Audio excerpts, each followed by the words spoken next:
তোর কোনো যোগ্যতা আছে আমাকে ভালোবাসার? হুম? গ্রামের গাইয়া খ্যাত একটা। দেখে মনে হচ্ছে বস্তির পোলাপানের মতো। 2 দিন কথা বললেই প্রেম করতে মন চায়। হুম? তো ওদের মতো ফকিন্নিরা এমনই করে। গ্রাম থেকে শহরে এসে বড়লোক মেয়েদের পেছনে ঘুরে যদি কোনো রকম পটাতে পারে তাহলে তো বড়লোক হওয়ার রাস্তা ক্লিয়ার। আগে নিজের দিকে তাকা, তারপর তোর লেভেলের মেয়ে খোঁজ। হ্যাঁ, আমাকে ভালোবাসার কথা ভুলেও ভাবিস না, সাইকো একটা। আরে, আমার বাড়ির কাজের লোকও তোর থেকে অনেক স্মার্ট আর শিক্ষিত আছে। আর তোর কোনো যোগ্যতা আছে আমাকে ভালোবাসার? আছে তো শুধু খ্যাত খাবারে কাজ করার যোগ্যতা আর গরুর ড্রাইভারি করার। তোর কি মনুষ্যত্ব বলতে কিছু নেই? কোথায় তুই আর কোথায় আমি? আসমান আর জমিনেরও এতটুকু দূরত্ব নেই যতটুকু তোর আর আমার মধ্যে দূরত্ব। আরে, আমার বাবার জোতা মোছার লোকও তোর থেকে হাজার গুণে ভালো। আমি বুঝি না, সাইকোর একটা লিমিট থাকা দরকার। তার ভিতরে তো তাও নেই। তুই তো সীমা ছাড়াই সাইকো। আচ্ছা, তোর কত টাকা লাগবে বল? তবুও আমার পিছনে ভিক্ষুকের মতো ঘুরিস না। আমার একটা মান সম্মান বলতে আছে, তোর তো আবার সেটাও নেই। থাকবে কি করে গরিবের আবার মান সম্মান? ভিক্ষুকের মতো দাঁড়িয়ে আছিস কেন? হুম? সাইকো একটা। জান্নাতের কথাগুলো মাথা নিচু করেই শুনিয়ে যাচ্ছে রাসেল, আর চোখ থেকে অঝরে পানি পড়ছে। জান্নাত এই কথাগুলো বলে চলে গেল তার বাসায়, আর রাসেল সেখানেই দাঁড়িয়ে আছে আর কান্না করছে। করার কিছুই নেই, সে এগুলো শোনারই উপযুক্ত। জান্নাত বাসায় যাচ্ছে তখন তার বান্ধবী ঋতু বলছে, তুই কিন্তু একটু বেশি বলে ফেলেছিস। তুই আমার জায়গায় হলে বুঝতি। রাসেল ভাই কিন্তু এমন ছেলে নয় তুই যেমনটা তাকে ভাবছিস। সে গ্রামের একটা খুব সহজ সরল ছেলে। জ্ঞান দিতে আসিস না তো, তোর থেকে আমার জ্ঞান অনেক বেশি। তারপর ঋতু নেমে যায় তার বাড়ির কাছে, আর জান্নাত বাসায় হেঁটে যাচ্ছে। জান্নাত বাসায় যেতে যেতেই, চলুন আমরা সংক্ষিপ্ত পরিচয় পর্ব শেষ করে ফেলি। জান্নাত হলো এই ঢাকা শহরের একজন বিশিষ্ট শিল্পপতিদের মধ্য থেকে একজনের আদরের রাজকন্যা, একমাত্র মেয়ে। জান্নাতের অহংকার একটু বেশি, আর কলেজটা তার বাবার কথা মতো চলে, তো তাই কলেজে তার আলাদা একটা দাপট আছে, এবং কলেজে ওর একটা গ্যাংও আছে, আর জান্নাত ওই গ্যাংয়ের লিডার। কলেজে সবাই জান্নাতের গ্যাংকে ভয় পায়। আর রাসেল হলো গ্রামের এক সরল সহজ ছেলে। গ্রাম থেকে ইন্টার পাশ করে লেখাপড়া শেষ করে শহরের কলেজে ভর্তি হওয়ার সুযোগ হয়। তার বাবা একজন কৃষক। তার বাবার স্বপ্ন সে বড় পুলিশ অথবা ডাক্তার হবে। তাই তার হাজারো কষ্টের মাঝে তার ছেলেকে পড়ায়। অতীত: রাসেল গত 8 দিন আগেই কলেজে আসে। নতুন তেমন কিছু চেনে না, একদম একজন সহজ সরল ছেলে, কিন্তু ক্লাসে সবার থেকে ভালো পড়া বুঝে রাসেল। আবার জান্নাত থেকে 1 বছরের সিনিয়র, তাই জান্নাত রাসেলকে সহজ সরল দেখে তার সাথে বন্ধুত্ব করে। তার এই বন্ধুত্ব দেখে জান্নাত এর বিপরীতে গ্যাংয়ের লিডার মিস্টার অভ্র চৌধুরীর মাথা গরম হয়ে যায়। অভ্র জান্নাতকে পছন্দ করে, কিন্তু সেটা কলেজের বাইরে। কলেজে দুজন দুজনের চরম শত্রু, একজনের অন্যজনের ছায়াও দেখতে পছন্দ করে না। তাই অভ্র ভাবল, এই সহজ সরল ছেলেটাকে দিয়ে জান্নাতকে একটু অপমান করি। তাই সে একটা লাভ লেটার লিখে রাসেলের হাতে দিয়ে বলল, এটা নিয়ে তোর জুনিয়র লিডার জানাতকে দিবি, আর দিয়ে বলবি আমি মুখে বলতে পারবো না, তাই এখানে বলছি তুমি অ্যাকসেপ্ট করো। আর যদি আমার কথা মতো না চলিস তাহলে কালকে হাসপাতালে ভর্তি হতে হবে তোকে, বলে দিলাম। তারপর রাসেল চিরকুটটা নিয়ে জান্নাতের সামনে গেল। তখন জান্নাত বলল, কিছু বলবেন ভাইয়া? আমি মুখে বলতে পারবো না, তাই এখানে বলছি, তুমি অ্যাকসেপ্ট করো। এটা কি? আচ্ছা আমি দেখছি, আমাকে দে। তখন ঋতু চিরকুটটা নিয়ে গেল। তখন জান্নাত বলল, সবাইকে শুনিয়ে শুনিয়ে পড়ো। তখন জান্নাতের গ্যাংয়ের সকল সদস্য, আর তার বিপরীতে পাশে তার শত্রু আর তার শত্রুর গ্যাং। ঋতু পড়া শুরু করলো। প্রিয়তমা জান্নাত, আশা করছি তুমি ভালো আছো, কিন্তু আমি ভালো নেই। কারণ আমি তোমার ওই প্যান্ট পরার রাগী লুকের প্রেমে পড়েছি। আমার একটা মুহূর্ত তোমাকে ছাড়া অতিবাহিত হয় না। আমি ঘুমাতে গেলেও দেখি তুমি মারামারি করছো। আমার কাছে তোমার মতো বেডা মেয়ে অনেক আছে, কিন্তু আমার তোমাকেই লাগবে। কারণ আমার পাশের বাসার আন্টির সাথে আমার আম্মু একা ঝগড়া করে পারে না। তুমি না থাকার কারণে আমার আম্মু সবসময় হেরে যায়। তুমি যদি আমার আম্মুর ঝগড়ার সাথী হতে তাহলে আমার আম্মু জয়লাভ করত। তোমার সেই ডাগর ডাগর চোখ, যা রাখলে আমাদের বাসার গরুর ডিমের মতো লাগে। আর তোমার হাসি আমাদের এলাকার বেলকেসের আম্মুর মতো লাগে। তোমার ঠোঁটগুলো দেখতে, বিশ্বাস করো, একদম চুলের মতো চিকন। জানি তুমি এখন রাগে ফুলতেছ, কিন্তু করার কিছু নেই। আমি আমার মনের কথাগুলো বলে দিয়েছি। আমি কিন্তু সাজিয়ে লিখতে জানি না, আর আমার লেখা ততটাও সুন্দর না, তাই বলছি তুমি অ্যাকসেপ্ট করে নাও please. Do you love me please? ইতি, তোমার হবু স্বামী। ঋতু আর সবাই তো চিরকুট পরে হাসতে হাসতে মরে যাওয়ার মতো অবস্থা। এইদিকে জান্নাতের রাগে মাথা ছিঁড়ে যাচ্ছে, আর অন্যদিকে অভ্র তার লোক দল নিয়ে আসছে। তখনই জান্নাত রাসেলকে একটা থাপ্পড় মেরে সব কিছু বলল। বর্তমান জান্নাত বাসায় চলে আসে। তারপরের দিন জান্নাত কলেজে যায়। তখন অভ্র তার লোক সকল নিয়ে বলে, কি হাসি রে বাবা, পুরো বিলকেসের আম্মুর মতো। মানুষের যে এত সুন্দর সুন্দর অঙ্গ আছে আগে জানতাম না। সত্যি কালকের চিরকুটটা অস্থির লাগলো। আজকে সুন্দর না বলে কেউ এমন চিরকুট দেয় না আমায়। জান্নাত হন হন করে ক্লাসে চলে গেল। তারপর জান্নাত বাসায় যাওয়ার সময় কলের গেট দেখে রাসেল দাঁড়িয়ে আছে। দেখে জান্নাতের রাগটা আরও বেড়ে গেল। একদিন হঠাৎ কলেজে কিছু আলগা পোলাপাইন আসে কলেজে। তখন রাসেল ক্যাম্পাসে বসে বসে নিজ বই পড়ছে। তখন বাইরের লোকগুলো এসে মেয়েদের সাথে বাজে আচরণ করতে থাকে। তখন সবাই জান্নাতকে কল দিল। তারপর জান্নাত তার গ্যাং নিয়ে কলেজে চলে আসে। তারপর কথা কাটাকাটি করতে করতে এক পর্যায়ে জান্নাতের গালে ওই দলের লিডার একটা থাপ্পড় দেয়। এমন সময় সব কিছুই চুপ হয়ে গেল। সবাই নীরবতা পালন করছে, আর জান্নাত গালে হাত দিয়ে দাঁড়িয়ে আছে। যখনই আরেকটা দিতে যাবে তখনই রাসেল পেছন থেকে এসে হাতটা ধরে ওই ভিলেনের। তারপর রাসেল একটা থাপ্পড় দিতেই তাকে মাটিতে ফেলে দিয়ে জান্নাতের দিকে আর চোখে তাকিয়ে বলে, এটা কৃষকের হাত, যে কৃষকের হাতে চাষ না হলে আজ তোরা না খেয়ে মরতি। তারপর আরও কিছু থাপ্পড় মারে। তারপর বলল, এখানে আর দ্বিতীয়বার যেন না দেখি। তারপর ওই লোকগুলো চলে গেল। তার পিছন পিছন রাসেলও চলে যেতে লাগলো।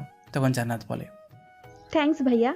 সরি আপু, আমাকে ধন্যবাদ দিয়ে কেন আপনি আপনার মূল্যবান মুখ নষ্ট করবেন? এটা বলেই রাসেল চলে গেল। তুই তো কালকে ওর সাথে যেই ব্যবহার করলি তাতেও তোর সাথে কথা বলবে, এটা তুই ভাবলি কি করে? ও আমার সাথে কালকে এমন করলো কেন? তোর কোথাও ভুল হচ্ছে আমার মনে হয়। এখানে ভুলের কি আছে? তোদের সামনেই তো যা হবার তা হয়েছে।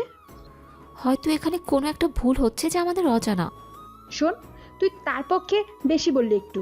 সে কালকে প্রপোজ করেছে, অ্যাকসেপ্ট করিনি, তাই আজকে গুন্ডা আনছে আর তাদেরকে মেরে আমার মনে প্রবেশ করতে চায়। সত্যি তুই একটু বেশি বুঝিস ওর ব্যাপারে। এখানে বেশি বোঝার কিছুই আমি দেখছি না। ওকে দেখে কখনো এমন মনে হচ্ছে না আমার। হয়েছে, অনেক বুঝেছিস তুই। চল এখন বাসায় যাই। তারপর তারা চলে যায়। কিছুটা যাওয়ার পর অভ্র একটা বাইক নিয়ে জান্নাতের সামনে এসে দাঁড়ায়, আর মুখে একটা লাল গোলাপ। বাইক থেকে নেমে জান্নাতের সামনে এসে হাঁটু গেড়ে বসে বলে, ভালোবাসি। কলেজে আমার সাথে সব থেকে বড় শত্রুতা করে, আর এখন আসছে ভালোবাসি বলতে। কলেজের এর হিসাব কলেজে, এখানে কি? আমি কলেজের বাইরে তোমাকে ভালোবাসি। যাতে করে কলেজে আমাকে অপমান করা যায় সেই জন্যই নাকি? না, সত্যি আমি তোমাকে ভালোবাসি। জান্নাত মনে মনে বলল, ওর সাথে যদি রিলেশন করি তাহলে আর কলেজে শত্রুতা হবে। আর তাছাড়া ওই খ্যাত ছেলেটা আর বিরক্ত করবে না আমাকে। একটা শর্ত আছে। সব শর্ত মানতে আমি রাজি। আগে তো শুনবা। আচ্ছা বলো। আমার সাথে রিলেশন করতে হলে কলেজে আমার সাথে থাকতে হবে, আর কলেজের সবাই সামনে আমাকে প্রপোজ করতে হবে। আচ্ছা আমি রাজি, তাহলে কালকে একটা শাড়ি পরে আসবা কলেজে, আমি তোমাকে প্রপোজ করব। আচ্ছা ঠিক আছে, আমি এখন যাই। তারপর তারা চলে গেল। কি রে, তুই এত সহজে ওর শত্রুর সাথে মিল হয়ে গেছিস? কি করব বল? সিঙ্গেল থাকলে ওই খ্যাতের মতো কোনো পাগল ছাগল এসে প্রপোজ করবে। আচ্ছা, তোর যেহেতু ওকে পছন্দ না, তাহলে আমি ওর সাথে প্রেম করি। তোর কোনো সমস্যা নেই তো? কি? তুই আমার বান্ধবী? এটা ভাবতো আমার লজ্জা করে যে তুই আমার বান্ধবী হয়ে একটা খ্যাত ছেলের সাথে প্রেম করবি। শোন, ভালোবাসতে মন লাগে, টাকা পয়সা না। আর ওর সেই মনটা আছে। তুই যদি তাকে নিয়ে সুখে থাকতে পারিস তাহলে আমার কিছু বলার নেই। আচ্ছা, তাহলে তুই কখনো আমার কাছ থেকে তাকে চাইতে আসতে পারবি না, রাজি? আমি কি পাগল নাকি যে ওকে চাইবো? মরে গেলেও ওকে জীবনও চাইবো না। তাহলে এই নে, একটা কাগজ আর কলম দিয়ে বললাম। এটা দিয়ে কি করব? এখানে লিখে দে যে তুই কখনো ওকে আমার কাছে চাইবি না। আমি তোর বান্ধবী, আর আমার নজর এত নিচু না, আমি জীবনও চাইবো না, বললাম তো। তাহলে লিখে দিতে সমস্যা কোথায় তোর? তারপর জান্নাত লিখে দিল যে সে জীবনেও রাসেলকে ছড়বে না ঋতুর কাছে। তারপর ঋতুর বাসায় আর জান্নাতের বাসায় চলে গেল। পরের দিন সকালে জান্নাত সুন্দর করে সাজুগুজু করে কালো একটা শাড়ি, ঠোঁটে হালকা গোলাপি লিপস্টিক, চুলগুলো ছাড়া আর মাথায় চুলের ভেতর দুটো গোলাপ, হাতে কালো চুল। এক কথায় পরীর মতো লাগছে জান্নাতকে, কারণ জান্নাত আগে থেকেই পরীর মতো। আরও আজকে কালো শাড়ি। জান্নাত কলেজে ঢুকতেই সবাই হাঁ করে তাকিয়ে আছে। কেউ চিনতেই পারছে না এটা সেই জান্নাত যে কিনা শার্ট প্যান্ট পরে কলেজে এসে গুন্ডামি করত। সেই জান্নাত নাকি? অভ্র বন্ধুদের সাথে আড্ডা দিচ্ছে এমন সময় তার বন্ধু মাহবুব বলল, দোস্ত দেখ একটা পরে। অভ্র পেছন ঘুরে জান্নাতকে দেখেই হা হয়ে গেল। সে আবার নতুন করে গ্রাস খায়। তারপর অভ্র জান্নাতের কাছে গিয়ে বলল উঁচু আওয়াজে সবাইকে ইঙ্গিত করে, শোনো, আমার সকল সিনিয়র জুনিয়র আপু ও ভাইরা, আজ থেকে কলেজে কোনো শত্রুতা হবে না, কারণ আমরা নিজেদের মধ্যে শত্রুটা মিটিয়ে ফেলছি আর আমরা একে অপরকে ভালোবাসি। এটা বলেই অভ্র হাঁটু গেড়ে জান্নাতের সামনে বসে বলল, প্রিয় পাগলি, অনেক ভালোবাসি তোমাকে, সারা জীবন ভালোবাসতে চাই, এভাবেই তুমি আমাকে ভালোবাসো। তখন জান্নাত আশেপাশে ঘুরে তাকাচ্ছে, কিন্তু কোথাও রাসেলকে দেখতে পারছে না, কারণ রাসেল ক্যান্টিনে বসে বসে বই পড়ছে। জান্নাত ক্যান্টিনের দিকে তাকিয়ে দেখে রাসেল সেখানে।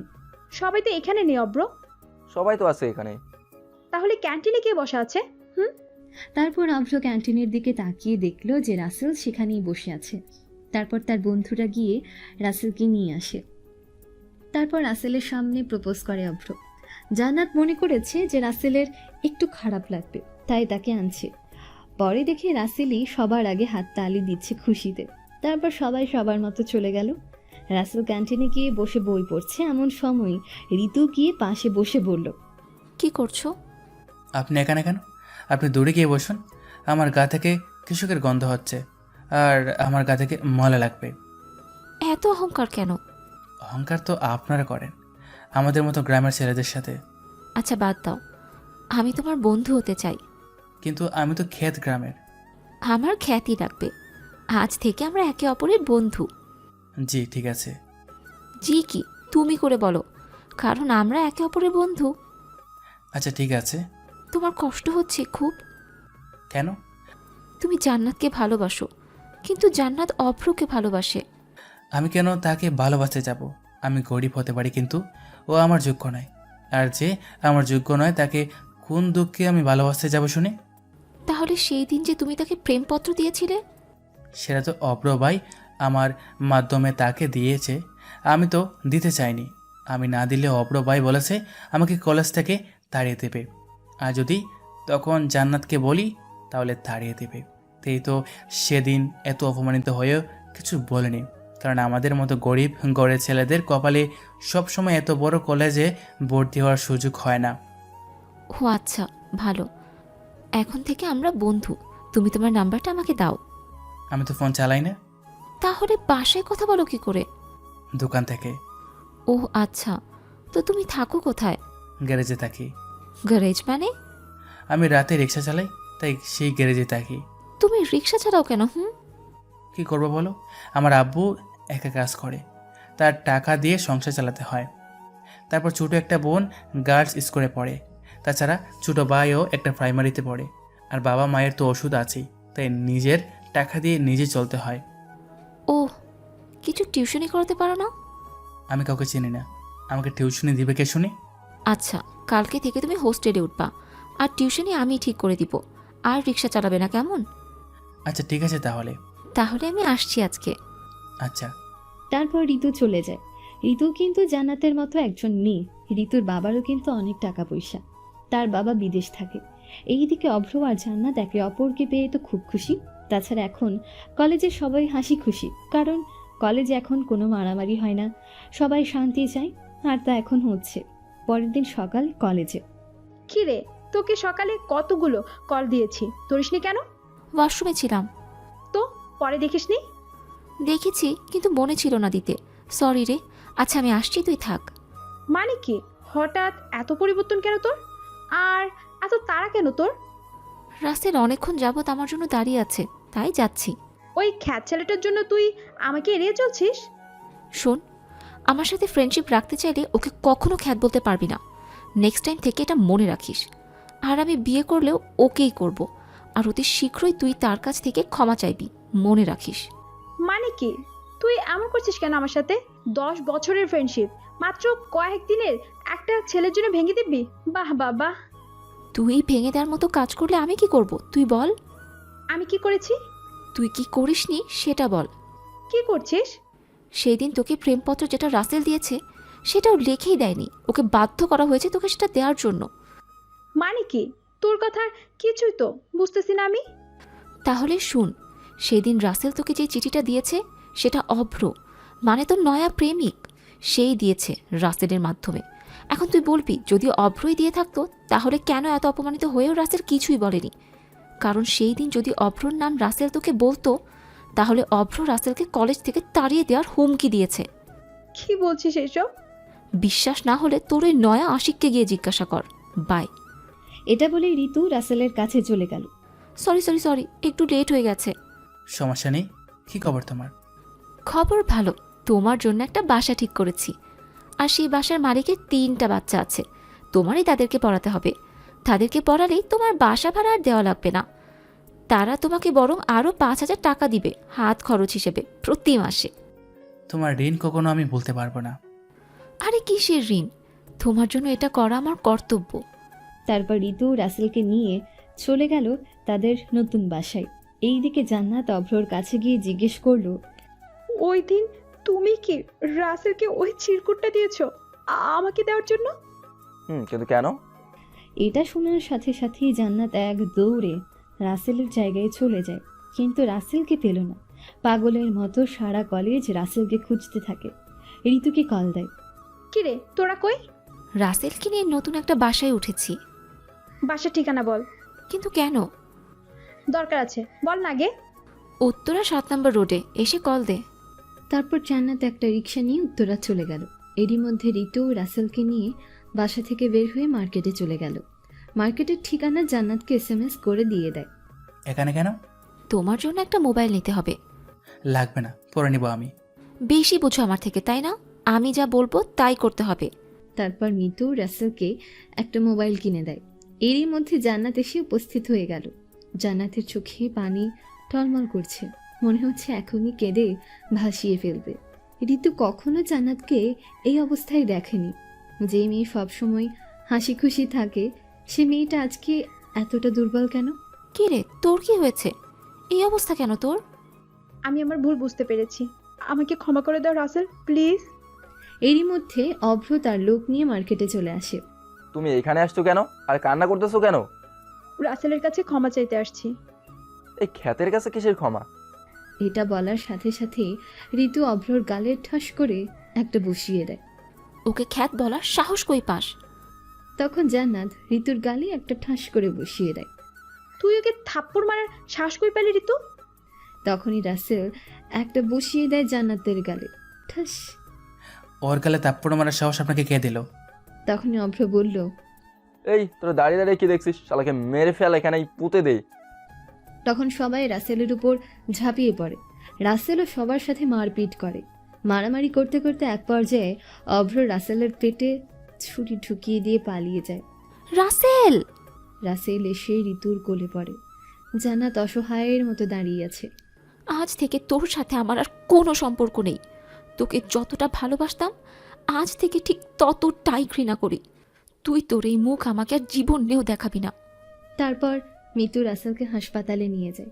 ডাক্তার অপারেশনের জন্য আইসিইউতে নিয়ে গেল। কিছুক্ষণ পর ডাক্তার বের হয়ে আসলো। ডাক্তার সাহেব, ওর কি অবস্থা এখন? আর মাত্র 5 মিনিট দেরি হলে কি যে হতো আল্লাহ তালাই ভালো জানেন। এখন আলহামদুলিল্লাহ কোনো ভয় নেই। এখনও জ্ঞান ফিরেনি, তবে জ্ঞান ফিরতে সময় লাগবে।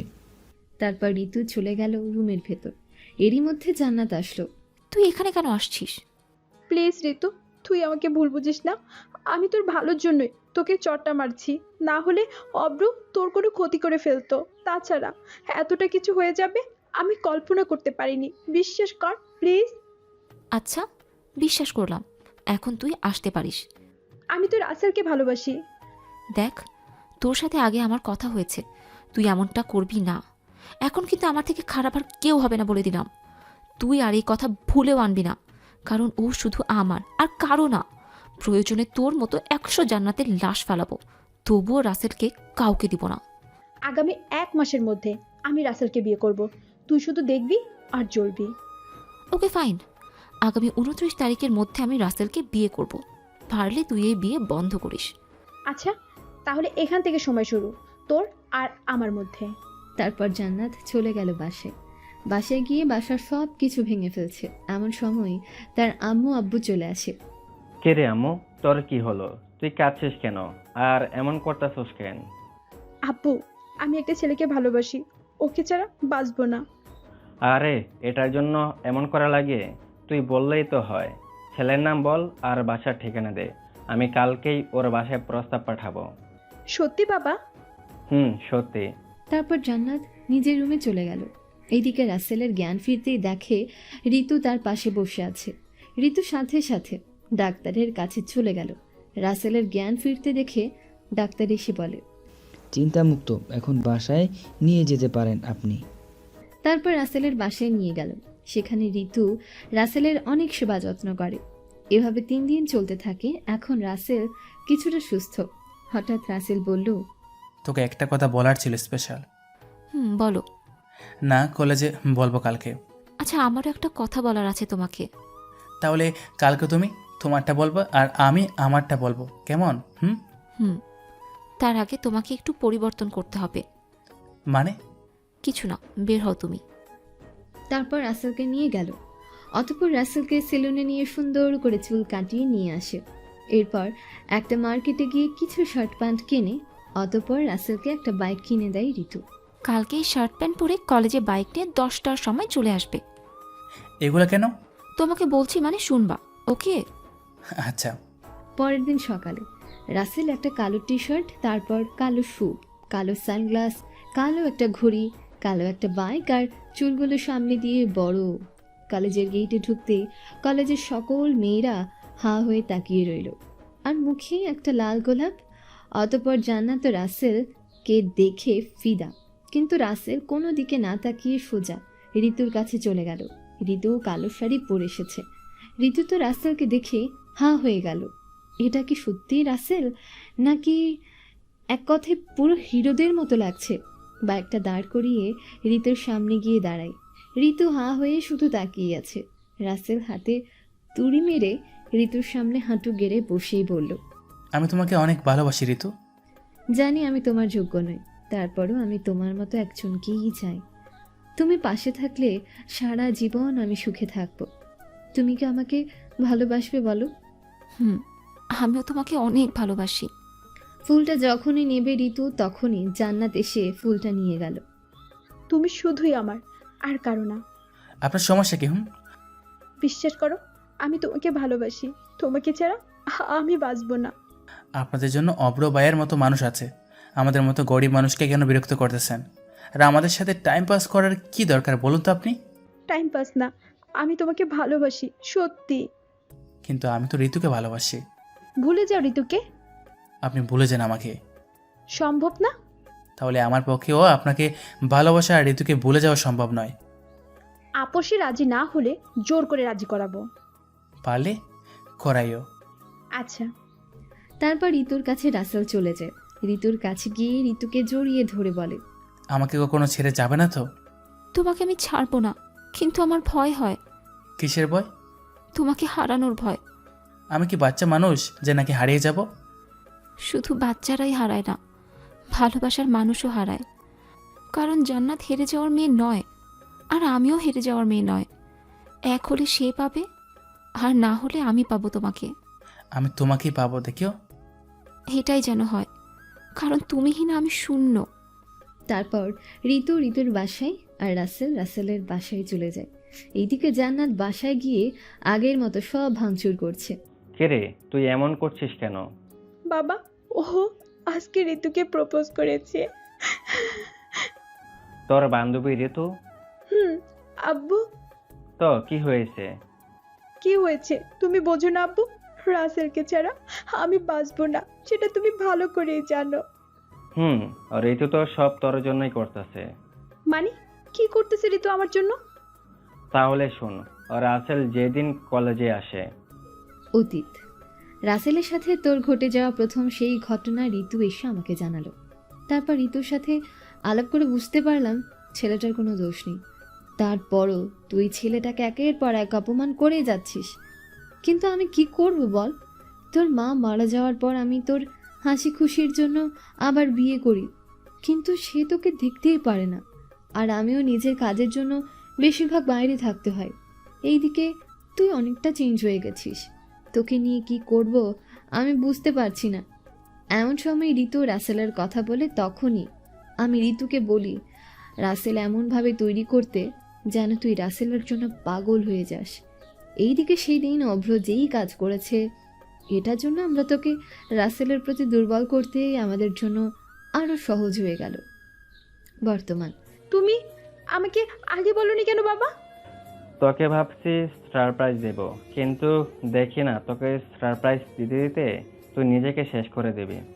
আচ্ছা আব্বু, এটা কি রাসেল জানে নাকি? রাসেল এই বাড়িতে 2 দিন আসছে আমার সাথে কথা বলতে। কি, রাসেল আমাদের বাসায় আসছে? তুই এখন ফ্রেশ হয়ে নে, কালকে তোদের কলেজে অনুষ্ঠান হবে, সেখানে কালকে যেতে হবে আমার। আচ্ছা আব্বু। জান্নাত এক দৌড়ে নিজের রুমে গিয়ে দরজা বন্ধ করে খুশিতে নাচছে। পরের দিন সকালে কলেজ অনুষ্ঠানে। কি রে ঋতু, অনেক তো অভিনয় করেছিস, এখন আমারটা দেখবি। অভিনয় মানে? আব্বু সব বলে দিয়েছে আমায়। ধ্যাত, আঙ্কেল কিছুই লুকিয়ে রাখতে পারে না। এখন তো আমার আশিক আমার হয়ে যাবে, তোর কি হবে রে? আমারও তো আশিক আছে, কিন্তু সে আমায় পছন্দ করে না। কে সে যে আমার এত কিউট বান্ধবীকে পছন্দ করবে না? অভ্র বর্তমানে তোর এক্স। আমি রাসেলকে প্রপোজ করলে সে তোকে করবে। এই দিনেরই অপেক্ষায় আছি আমি। আচ্ছা, আজকে তুই শাড়ি পরে আসছিস যে? আজকে অনুষ্ঠান তো তাই। অনুষ্ঠানের জন্য নাকি রাসেল ভাইয়ার জন্য? দেখ, তোর মুখে কিছুই আটকায় না। ওরে বাবারে, আমার বান্ধবীর লজ্জাও পাই বুঝি। তারপর তারা স্টেজে চলে গেল। এইদিকে রাসেলকে গান গাওয়ার জন্য ডাকা হয়। সেও আসে, এসে গান গায়। জান্নাত তো হা হয়ে শুনছে আর রাসেলকে নিয়ে কল্পনার শহরে হারিয়ে গেল। জান্নাত রাসেলকে নিয়ে গান শেষে রাসেল স্টেজ থেকে নামতেই ঋতু সব কিছু বলে দেয় রাসেলকে। তারপর রাসেল জান্নাতকে ডাক দিয়ে একটা চিরকুট দেয়। জান্নাতকে চিরকুট দিয়ে রাসেল চলে গেল। 2 বছর পর রাসেল একটা কফির কাপ নিয়ে বেলকনিতে দাঁড়িয়ে আছে আর মনে করছে জান্নাতের কথাগুলো কত যে হিংসুটে ছিল আর কত যে ভালোবাসতো রাসেলকে। সেই কলেজের প্রথম দিন রাসেল ও জান্নাতকে দেখে পছন্দ করে ফেলে। কথাগুলো ভাবতে ভাবতে রাসেলের অজান্তে চোখে পানি চলে আসে। এমন সময় রাসেলের আম্মু পেছন থেকে এসে বলে, আর কতদিন নিজেকে এভাবে কষ্ট দিবি? এই 2 বছর তো কম খুঁজিসনি জান্নাতকে, আর কম চোখের পানি ফেলাসনি। আম্মু, আমি তো জান্নাতকে ভালোবাসি, জান্নাতও আমাকে ভালোবেসেছিল, তাহলে কেন সে এমনটা করলো? আল্লাহ যা করে ভালোর জন্য করে। আম্মু, আগামীকালকে আমার একটা বড় টাকার বাজেট আছে চট্টগ্রামে, তাই আজ রাতে চট্টগ্রাম যেতে হবে, দয়া করিও। সন্তানের জন্য মা সব সময় দোয়া করে, দোয়া চাওয়া লাগে না। তারপর রাসেল ব্যাগ গুছাতে গুছাতে চলে গেল। এইদিকে জান্নাত তার বাড়ির কাজের লোককে বলছে, এই চুমকি, আমি অফিসে যাচ্ছি, তুই আব্বুকে ঠিকমতো ওষুধ খাওয়াস। আচ্ছা আফা। অফিসে গিয়ে দেখে সবাই অফিস গোছানোর কাজে ব্যস্ত। আজকে কি অফিসে বিয়ে নাকি যে এত সাজানো হচ্ছে? না আপা, আগামীকালকে অফিসে নতুন একজন বিজনেসম্যান আসবে। বিজনেসম্যান আসলে অফিস সাজানো লাগে বুঝি? যত সব ফালতু কাজ। এমন সময় অফিসের বস আবির চৌধুরী আসে আর জান্নাত তার পিএস। জান্নাত, তুমি আসছো? তুমি আমার রুমে আসো তো একটু। এইদিকে আবির জান্নাতকে পছন্দ করে, সেটা জান্নাত জানে, কিন্তু জান্নাতের মনে প্রেম ভালোবাসা বলতে কিচ্ছু নেই। এমনিতেই তো রাসেলকে ভুলতে তার 2 বছর লেগেছে, এখনো পরিপূর্ণভাবে ভুলতে পারেনি। কালকে তুমি একটু অফিসে তাড়াতাড়ি আসিও, কারণ কালকে একজন বড় বিজনেসম্যান আসবে। সে যদি আমাদের অফিসের কিছু মাল কেনে তাহলে আমাদের অনেক লাভ হবে। সারা বাংলাদেশ তার অর্ডারের মাল চলে, আর তার যেন কোনো রকম কষ্ট না হয় অফিসে। আর সবকিছু তুমি সামলাবে। জি, চেষ্টা করব আমি। এইদিকে রাসেল নিজের গাড়ি নিয়ে বের হয়ে গেল। গাড়িতে বসে ভাবছে সেই পুরনো কলেজের কথাগুলো, আর মোবাইল থেকে জান্নাতের পিক বের করে বলছে, তুমি কেন আমাকে একা রেখে চলে গেলে? এই 2 বছরের সারা শহরে আমি তোমাকে খুঁজতে খুঁজতে পাগল হয়ে গেলাম। সেদিন তুমি আসছিলে বলবে তোমার অপেক্ষায় আমি কত সুন্দর করে আয়োজন করলাম, কিন্তু আসোনি। আমি আমার দোষটা আজও বুঝতে পারলাম না। কেন তুমি এমন করলে আমার সাথে? কি দোষ ছিল? কথাগুলো বলতে বলতে রাসেলের অজান্তেই চোখে পানি চলে আসে। চোখের পানি মুছে ফেলে রাসেল। পরের দিন সকালেই তাকে দেওয়ার ঠিকানা পর্যন্ত পৌঁছে গেল। এদিকে আবির সবার হাতে ফুল নিয়ে দাঁড় করিয়ে রেখেছে। এমন সময় একটা গাড়ি এসে দাঁড়ায় অফিসের সামনে। গাড়িটা অনেক দামি, দেখেই বোঝা যাচ্ছে। গাড়ির দরজা খুলে প্রথম ডান পা নামালো, তারপর হাতটা বের করলো। হাতে একটা দামি ঘড়ি, অতঃপর একটা লোকের মাথাটা বের করে, চুলগুলো অনেক সুন্দর। সবাই হা হয়ে আছে। জান্নাত একা একা বকবক করছে। এত ঢং করে নামার কি আছে? ভাব নেওয়ার জায়গা পায় না। অফিসে এসেও ভাব, মেয়েদের দেখলেই ভাব নিতে ইচ্ছা করে। তারপর রাসেল গাড়ি থেকে নামে। জান্নাত রাসেলকে দেখে মূর্তি হয়ে গেল। তার হাত থেকে ফুলগুলো পড়ে গেল। রাসেলও সানগ্লাস খুলে দেখে জান্নাত। জান্নাতকে দেখে মনে হয় রাসেল নতুন জীবন পেয়েছে। মনে মনে বলছে, ঢাকা শহর তোমাকে খুঁজতে খুঁজতে পাগল হয়ে গেলাম, আর তুমি এখানে? সরি স্যার, এই মেয়েটা নতুন আসছে, তাই কিছু বোঝে না। ওকে আজকেই অফিস থেকে বহিষ্কার করে দিব। ওকে বহিষ্কার করতে হবে। আমার কাছে পাঠিয়ে দেন সরি বলতে আমাকে। এইদিকে জান্নাত ওয়াশরুমে গিয়ে দরজা বন্ধ করে কান্না করছে আর বলছে, ও এখানে কেন আসলো? ওকে বলতে আমার 2 বছর লাগলো। কেন সে আবার আমার সামনে আসছে? কি চায় ও? ওর কি মন মিটেনি? এত কিছু করার পরও আমাকে কেন ও এত কষ্ট দেয়? আমাকে কি ও একটু বাঁচতে দিবে না? এমন সময় আবির এসে ওয়াশরুমের দরজায় নক করে। জান্নাত, দরজা খোলো। তারপর জান্নাত চোখের পানি মুছে ফ্রেশ হয়ে স্বাভাবিক হয়ে দরজা খুলে। তুমি এমন করলে কেন স্যারের সামনে? Sorry sir. সরি আমাকে কেন বলতেছো? যার সাথে অন্যায় করেছো তাকে বলো। আমি তাকে সরি বলতে পারবো না। চাকরি রাখতে মন চাইলে সরি বলো গিয়ে। তারপর জান্নাত রাসেলের কাছে যায়। রাসেল একটা কেবিনে বসে আছে আর জান্নাতকে পেয়ে কত খুশি যে নিজেও জানে না। Mister, I come in sir? আসো। Sorry sir. এটা বলে ও চলে যেতে লাগলো। জান্নাত এমন সময় পেছন থেকে রাসেলের হাতটা টেনে বুকে নিয়ে আসে। কোথায় ছিলে এতদিন? আমি সারা শহর তোমাকে খুঁজে পাগল হয়ে গেছি। তুমি জানো আমি তোমাকে পুরো ঢাকা শহর খুঁজেছি, কোথাও বাকি রাখিনি। কি বলছেন এসব স্যার? আপনি কে? আর আপনি আমাকে খুঁজেছেন কেন? তুমি আমাকে চিনতে পারছো না? স্যার, হাতটা ছেড়ে কথা বলুন। আমি এটা পছন্দ করি না যে অপরিচিত কেউ আমার হাত ধরবে। আপনি আমাদের নতুন স্যার, তাই আপনাকে সম্মানার্থে বলছি, আমার হাতটা ছেড়ে দিন। যদি না চাই তাহলে কি করবে? কেন আপনি আমার সাথে এমন করতেছেন? আপনি কে? সত্যি তুমি আমাকে চিনতে পারছো না? আপনি কি কোনো সেলিব্রিটি নাকি যে আপনাকে আমার চিনতে হবে? আমি তোমাকে ভালোবাসি, কেন এত কষ্ট দাও আমাকে? হাতটা ছাড়ুন স্যার, প্লিজ। ছাড়বো না আমি। তখনই জান্নাত ঠাস করে রাসেলের গালে একটা থাপ্পড় বসিয়ে দেয়। দিয়ে চলে গেল জান্নাত। জানি না আমার কি অপরাধ যার জন্য তুমি এমন করতেছো আমার সাথে। তুমি যদি ইগনোর করো না কেন আমাকে, আমি যেহেতু এতদিন খুঁজে তোমাকে পেয়েছি, তাহলে সহজে তোমাকে ছাড়ছি না। তোমাকে আর হাতছাড়া করবো না, মনে রাখিও জান্নাত। জান্নাত বাসায় চলে যায়। তারপর রাসেল জান্নাতের বাসার কাছে একটা ফ্ল্যাট বাসা ভাড়া নেয়। রাসেল বাসায় গিয়ে তার মাকে কল দেয়। হ্যালো আম্মু।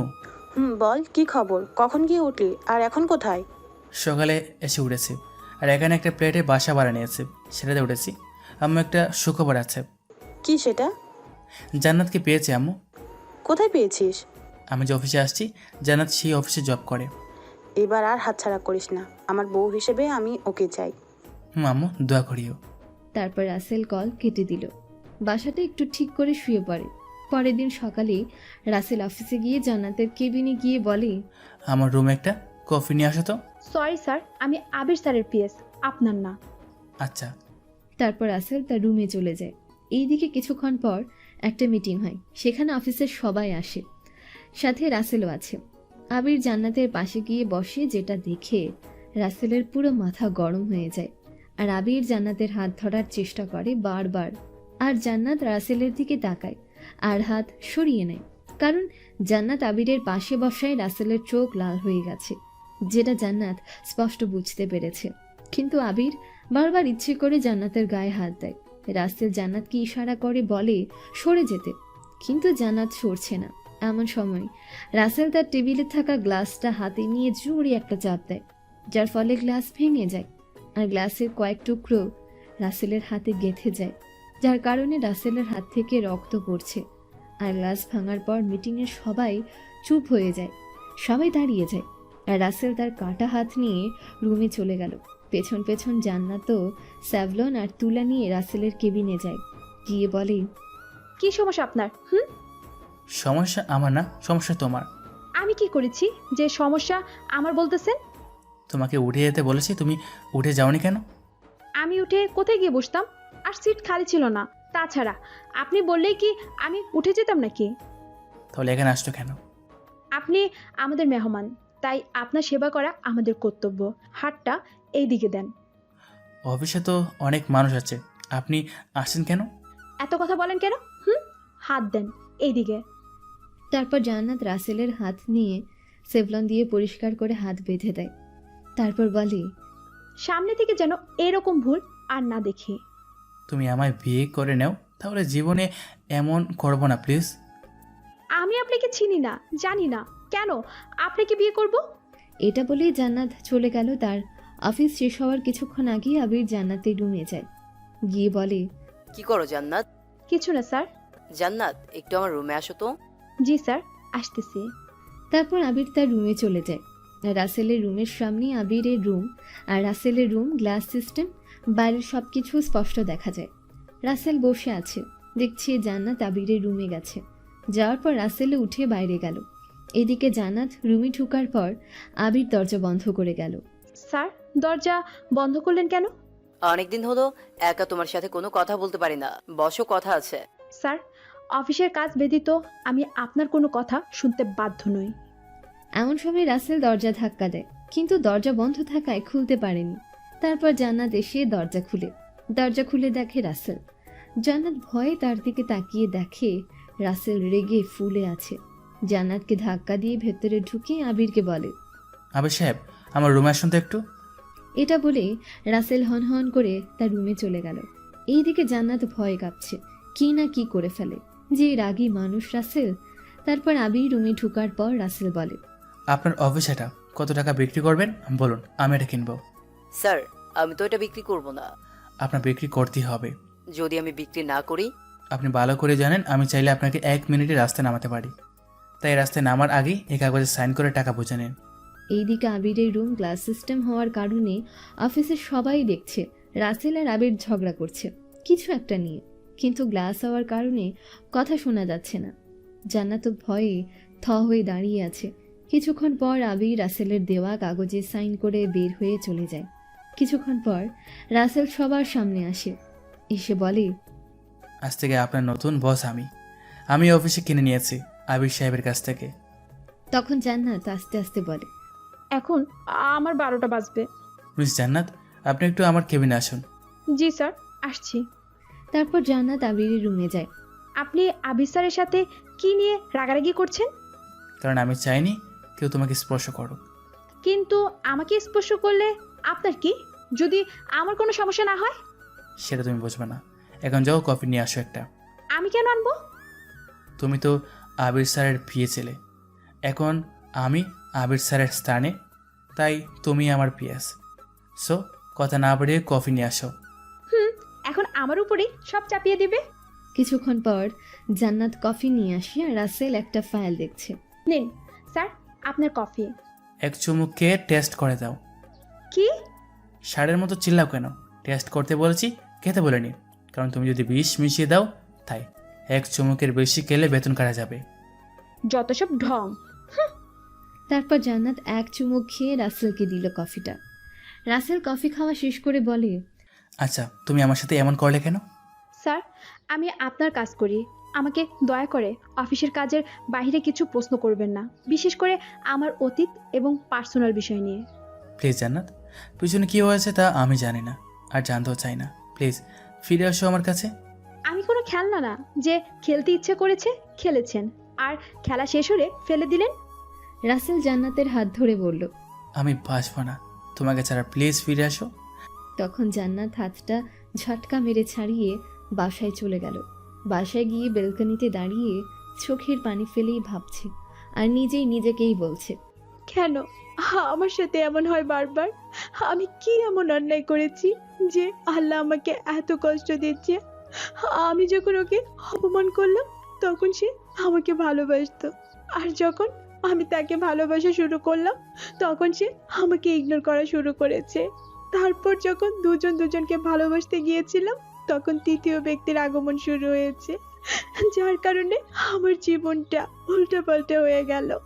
আমার জীবনের সব আশা নষ্ট হয়ে গেছে। তারপর তাকে বলতে আমার 2টা বছর লেগে গেছে। এখন সে আবার কেন এসেছে? সে কি আমার মরণ চায়? আমাকে কি বাঁচতে দেবে না একটু শান্তিতে? এমন সময় তার বাসার কলিং বেল বেজে উঠল। তার বাবা প্যারালাইসিস রোগে আক্রান্ত হয়ে হুইল চেয়ারে থাকে সব সময়, তাই দরজাটা জান্নাতেরই খুলতে হলো। দরজা খুলে দেখে রাসেল। তুমি এখানে? সরি, আপনি? একটু লবণ নিতে আসছি, আমার বাসার লবণ শেষ। আমার বাসায় লবণ নেই, আপনি আসতে পারেন। আমি লবণ না নিয়ে যাব না। আচ্ছা, আপনি কি চান? রাসেল জান্নাতের হাত ধরে বলছে, আমি কি করেছি আমি জানি না, প্লিজ আমাকে ক্ষমা করে দাও আর আমাকে আগের মতো ভালোবাসো, আমাকে বিয়ে করো। আমার কি মরণ চান আপনি? এত রকম অপমান করে আপনার মন শান্তি হয়নি? আপনার জন্য আমার জীবনটা উল্টাপাল্টা হয়ে গেছে। আপনার জন্য আমার লেখাপড়া সবকিছু বন্ধ। আমি ছিলাম রাজরানী, আর সেই আমি হলাম এখন তোমার অফিসের কর্মচারী। একসময় আমার বাবার অফিসে হাজার হাজার কর্মচারী ছিল, আর এখন আমি এক অফিসের কর্মচারী। কথাগুলো জান্নাত কান্না করতে করতে বলল, আর একবার যদি আপনি আমার সামনে এসে এমন করেন তাহলে আমার মরা মুখ দেখবেন। প্লিজ এমনটা বলিও না, আমি সব সহ্য করতে পারবো কিন্তু তোমার মৃত্যু সহ্য করতে পারবো না। এটা বলেই রাসেল হন হন করে রুমে চলে গেল। এইদিকে জান্নাতও কান্না করতে করতে রুমে চলে গেল। রাসেল রুমে গিয়ে সব কিছু ভাঙচুর করতে লাগলো। বাসায় আয়না এক ঘুষি দেয়, সাথে সাথে হাত কেটে যায়। অনেকটা কেটে যায় হাত এবং ফুলটা শুয়ে পড়ে। আর হুঁশ থাকা অবস্থায় বিছানা দিয়ে হাত চাপ দিয়ে রাখে, যার ফলে রক্ত পড়া বন্ধ হয় আস্তে আস্তে। কিন্তু বন্ধ হওয়ার আগেই অনেক রক্ত বের হয়েছে। পরের দিন সকালে কাজের লোক বাসায় এসে দেখে দরজা খোলা। তারপর রাসেলের রুমে গিয়ে দেখে রক্ত বা রক্ত, আর রাসেল অজ্ঞান হয়ে ফুলটে পড়ে আছে। কাজের লোক বিছানাটা হাত থেকে সরানোর আগেই আবারও রক্ত বের হতে লাগলো। হাতটা বেশি কেটেছে তো তাই। সাথে সাথে সে চিৎকার দেয়। তারপর পাশের ফ্ল্যাটের লোক এসে তাকে হাসপাতালে নিয়ে গেল। এইদিকে জান্নাত অফিসে গিয়ে দেখে রাসেল এখনও আসেনি। মনে করেছে হয়তো কোনো কাজে কোথাও গিয়েছে, তাই সে আর খোঁজ করেনি। এইদিকে অপেক্ষা করতে করতে যখন দুপুর 1টা বেজে গেল তখন সে চিন্তায় পড়ে গেল। সে কল দেয় কিন্তু কেউ কল ধরছে না। তখন ম্যানেজারের কাছে যায়। স্যার, বড় স্যারে আজকে আসেন নাই যে? সে আমার থেকে ভালো তোমার জানার কথা। স্যার, ফোন দিচ্ছি কিন্তু কেউ ধরতেছে না। তাহলে বাসায় গিয়ে দেখো কি হয়েছে। তারপর জান্নাত রাসেলের বাসায় চলে গেল। গিয়ে দেখে কাজের মেয়ে সুখিনা। স্যার কই? স্যারকে যে ফোন দিতেছি ফোন রিসিভ করে না কেন? ফোন রিসিভ করবে কিভাবে? স্যার তো হাসপাতালে অজ্ঞান অবস্থায়। মানে কি হয়েছে? আমি কিছুই জানি না। সকালে বাসায় এসে দেখি সব কিছু নিচে পড়ে আছে আর ফ্লোরে রক্তে লাল হয়ে আছে। পরে লক্ষ্য করে দেখি হাত কেটে অনেক রক্ত বের হয়েছে এবং তিনি অজ্ঞান হয়ে আছে। তারপর হাসপাতালে পাশের বাসার এক স্যার নিয়ে গেছে। তারপর জান্নাত এক দৌড়ে হাসপাতালে চলে গেল। গিয়ে দেখে ডাক্তার মাত্র তার রুম থেকে বের হচ্ছে। ডক্টর সাহেব, কি খবর? জোরে আয়নায় আঘাত করার হাত একটু বেশি কেটেছে, যার ফলে 10টা সেলাই লেগেছে। আর হাতের ভিতরে অনেক কাচের টুকরো ঢুকেছিল, আমরা বের করেছি। যদি আরও থাকে তাহলে সেটা তার জন্য ক্ষতিকর, আর অনেক রক্তের প্রয়োজন হয়েছিল। তারপর এক মেয়ে এসে রক্ত দিয়ে গিয়েছে। মেয়ের নাম কি? জানি না, আর জানার আগেই সে চলে গিয়েছে। ও আচ্ছা, এখন স্যারের কি অবস্থা? আমরা এখনও কিছু বলতে পারতেছি না, এখনও জ্ঞান ফেরেনি। জ্ঞান ফিরলে আমরা বলতে পারবো। তারপর জান্নাত রাসেলের কেবিনে যায়। গিয়ে একা একা চোখের পানি ফেলে বলছে, আমি জানতাম তুমি এমন কিছু একটা করবা, কিন্তু কি করব? তোমাকে ভুলতে গিয়ে আমার কত কষ্ট হয়েছে। তারপর তুমি আবার চলে এসেছো। তোমাকে দেখলে আমি নিজে কন্ট্রোল রাখতে পারি না। বিশ্বাস করো, আমি এখনো তোমাকে ভালোবাসি, কিন্তু সেই দিনের পর তোমার প্রতি আমার ঘৃণা জন্মায়। যতটা ভালোবাসতাম ঠিক ততটাই ঘৃণা করি। তারপরও আমি সব ভুলে যাই তোমাকে দেখে। কেন তুমি আমার সাথে এমন করেছিলে সেই দিন? উত্তর দাও আমাকে। আমি কি অপরাধ করেছি? একটা অপরাধ করেছি, তা হলো তোমাকে বেশি ভালোবেসেছিলাম। কি করব বলো? আমি যে সত্যি তোমাকে ভালোবাসি। জান্নাতের চোখের পানি হঠাৎ রাসেলের চোখে পড়েছে। তখনই রাসেলের ঘুম ভেঙে গেল। তুমি এখানে? এমন কেন করলে? এত বছর পর তোমাকে পেয়েছি, তারপর যদি তুমি বলো তোমার সামনে না আসতে, তাহলে আমি কি করব? এই জীবন রেখে কি করব আমি? কারোর জন্য কারো জীবন থেমে থাকে না। আমি কি এখন বলবো আমাকে বিয়ে করতে? আমি এটাই তো বোঝাতে চাচ্ছি তোমাকে। এটা জীবনও বাস্তবে হবে না। অবাস্তবকে বাস্তব করাই আমার কাজ। হুম। এটা বলেই জান্নাত চলে গেল বাসায়। পরের দিন রাসেল অফিসে যায়। তার কিছুক্ষণ পর জান্নাতও যায়। রাসেলের হাতে ব্যান্ডেজ। তখন সে ফাইলগুলো দেখছে। এমন সময় জান্নাত তার অফিসে আসে। এসে বলে, কিছু খাওয়া হয়েছে নাকি? হঠাৎ চমকে ওঠে। জান্নাতের আওয়াজ পেয়ে তারপর বুকে থুথু দেয়। তখন জান্নাত বলে, কি ভয় পেলেন নাকি আপনি? এমন করে হঠাৎ বললে তো ভয় পাবই। তো খেয়েছেন সকালে? না, খাবো কিভাবে? কেন, হাত ওইটাও নষ্ট? ব্যান্ডেজ করতেন তাহলেই তো ভালো হতো। এটা বলেই জান্নাত চলে গেল। কিছুক্ষণ পর জান্নাত একটা প্লেটে কিছু খাবার নিয়ে আসে। এসে বলে, হা করেন।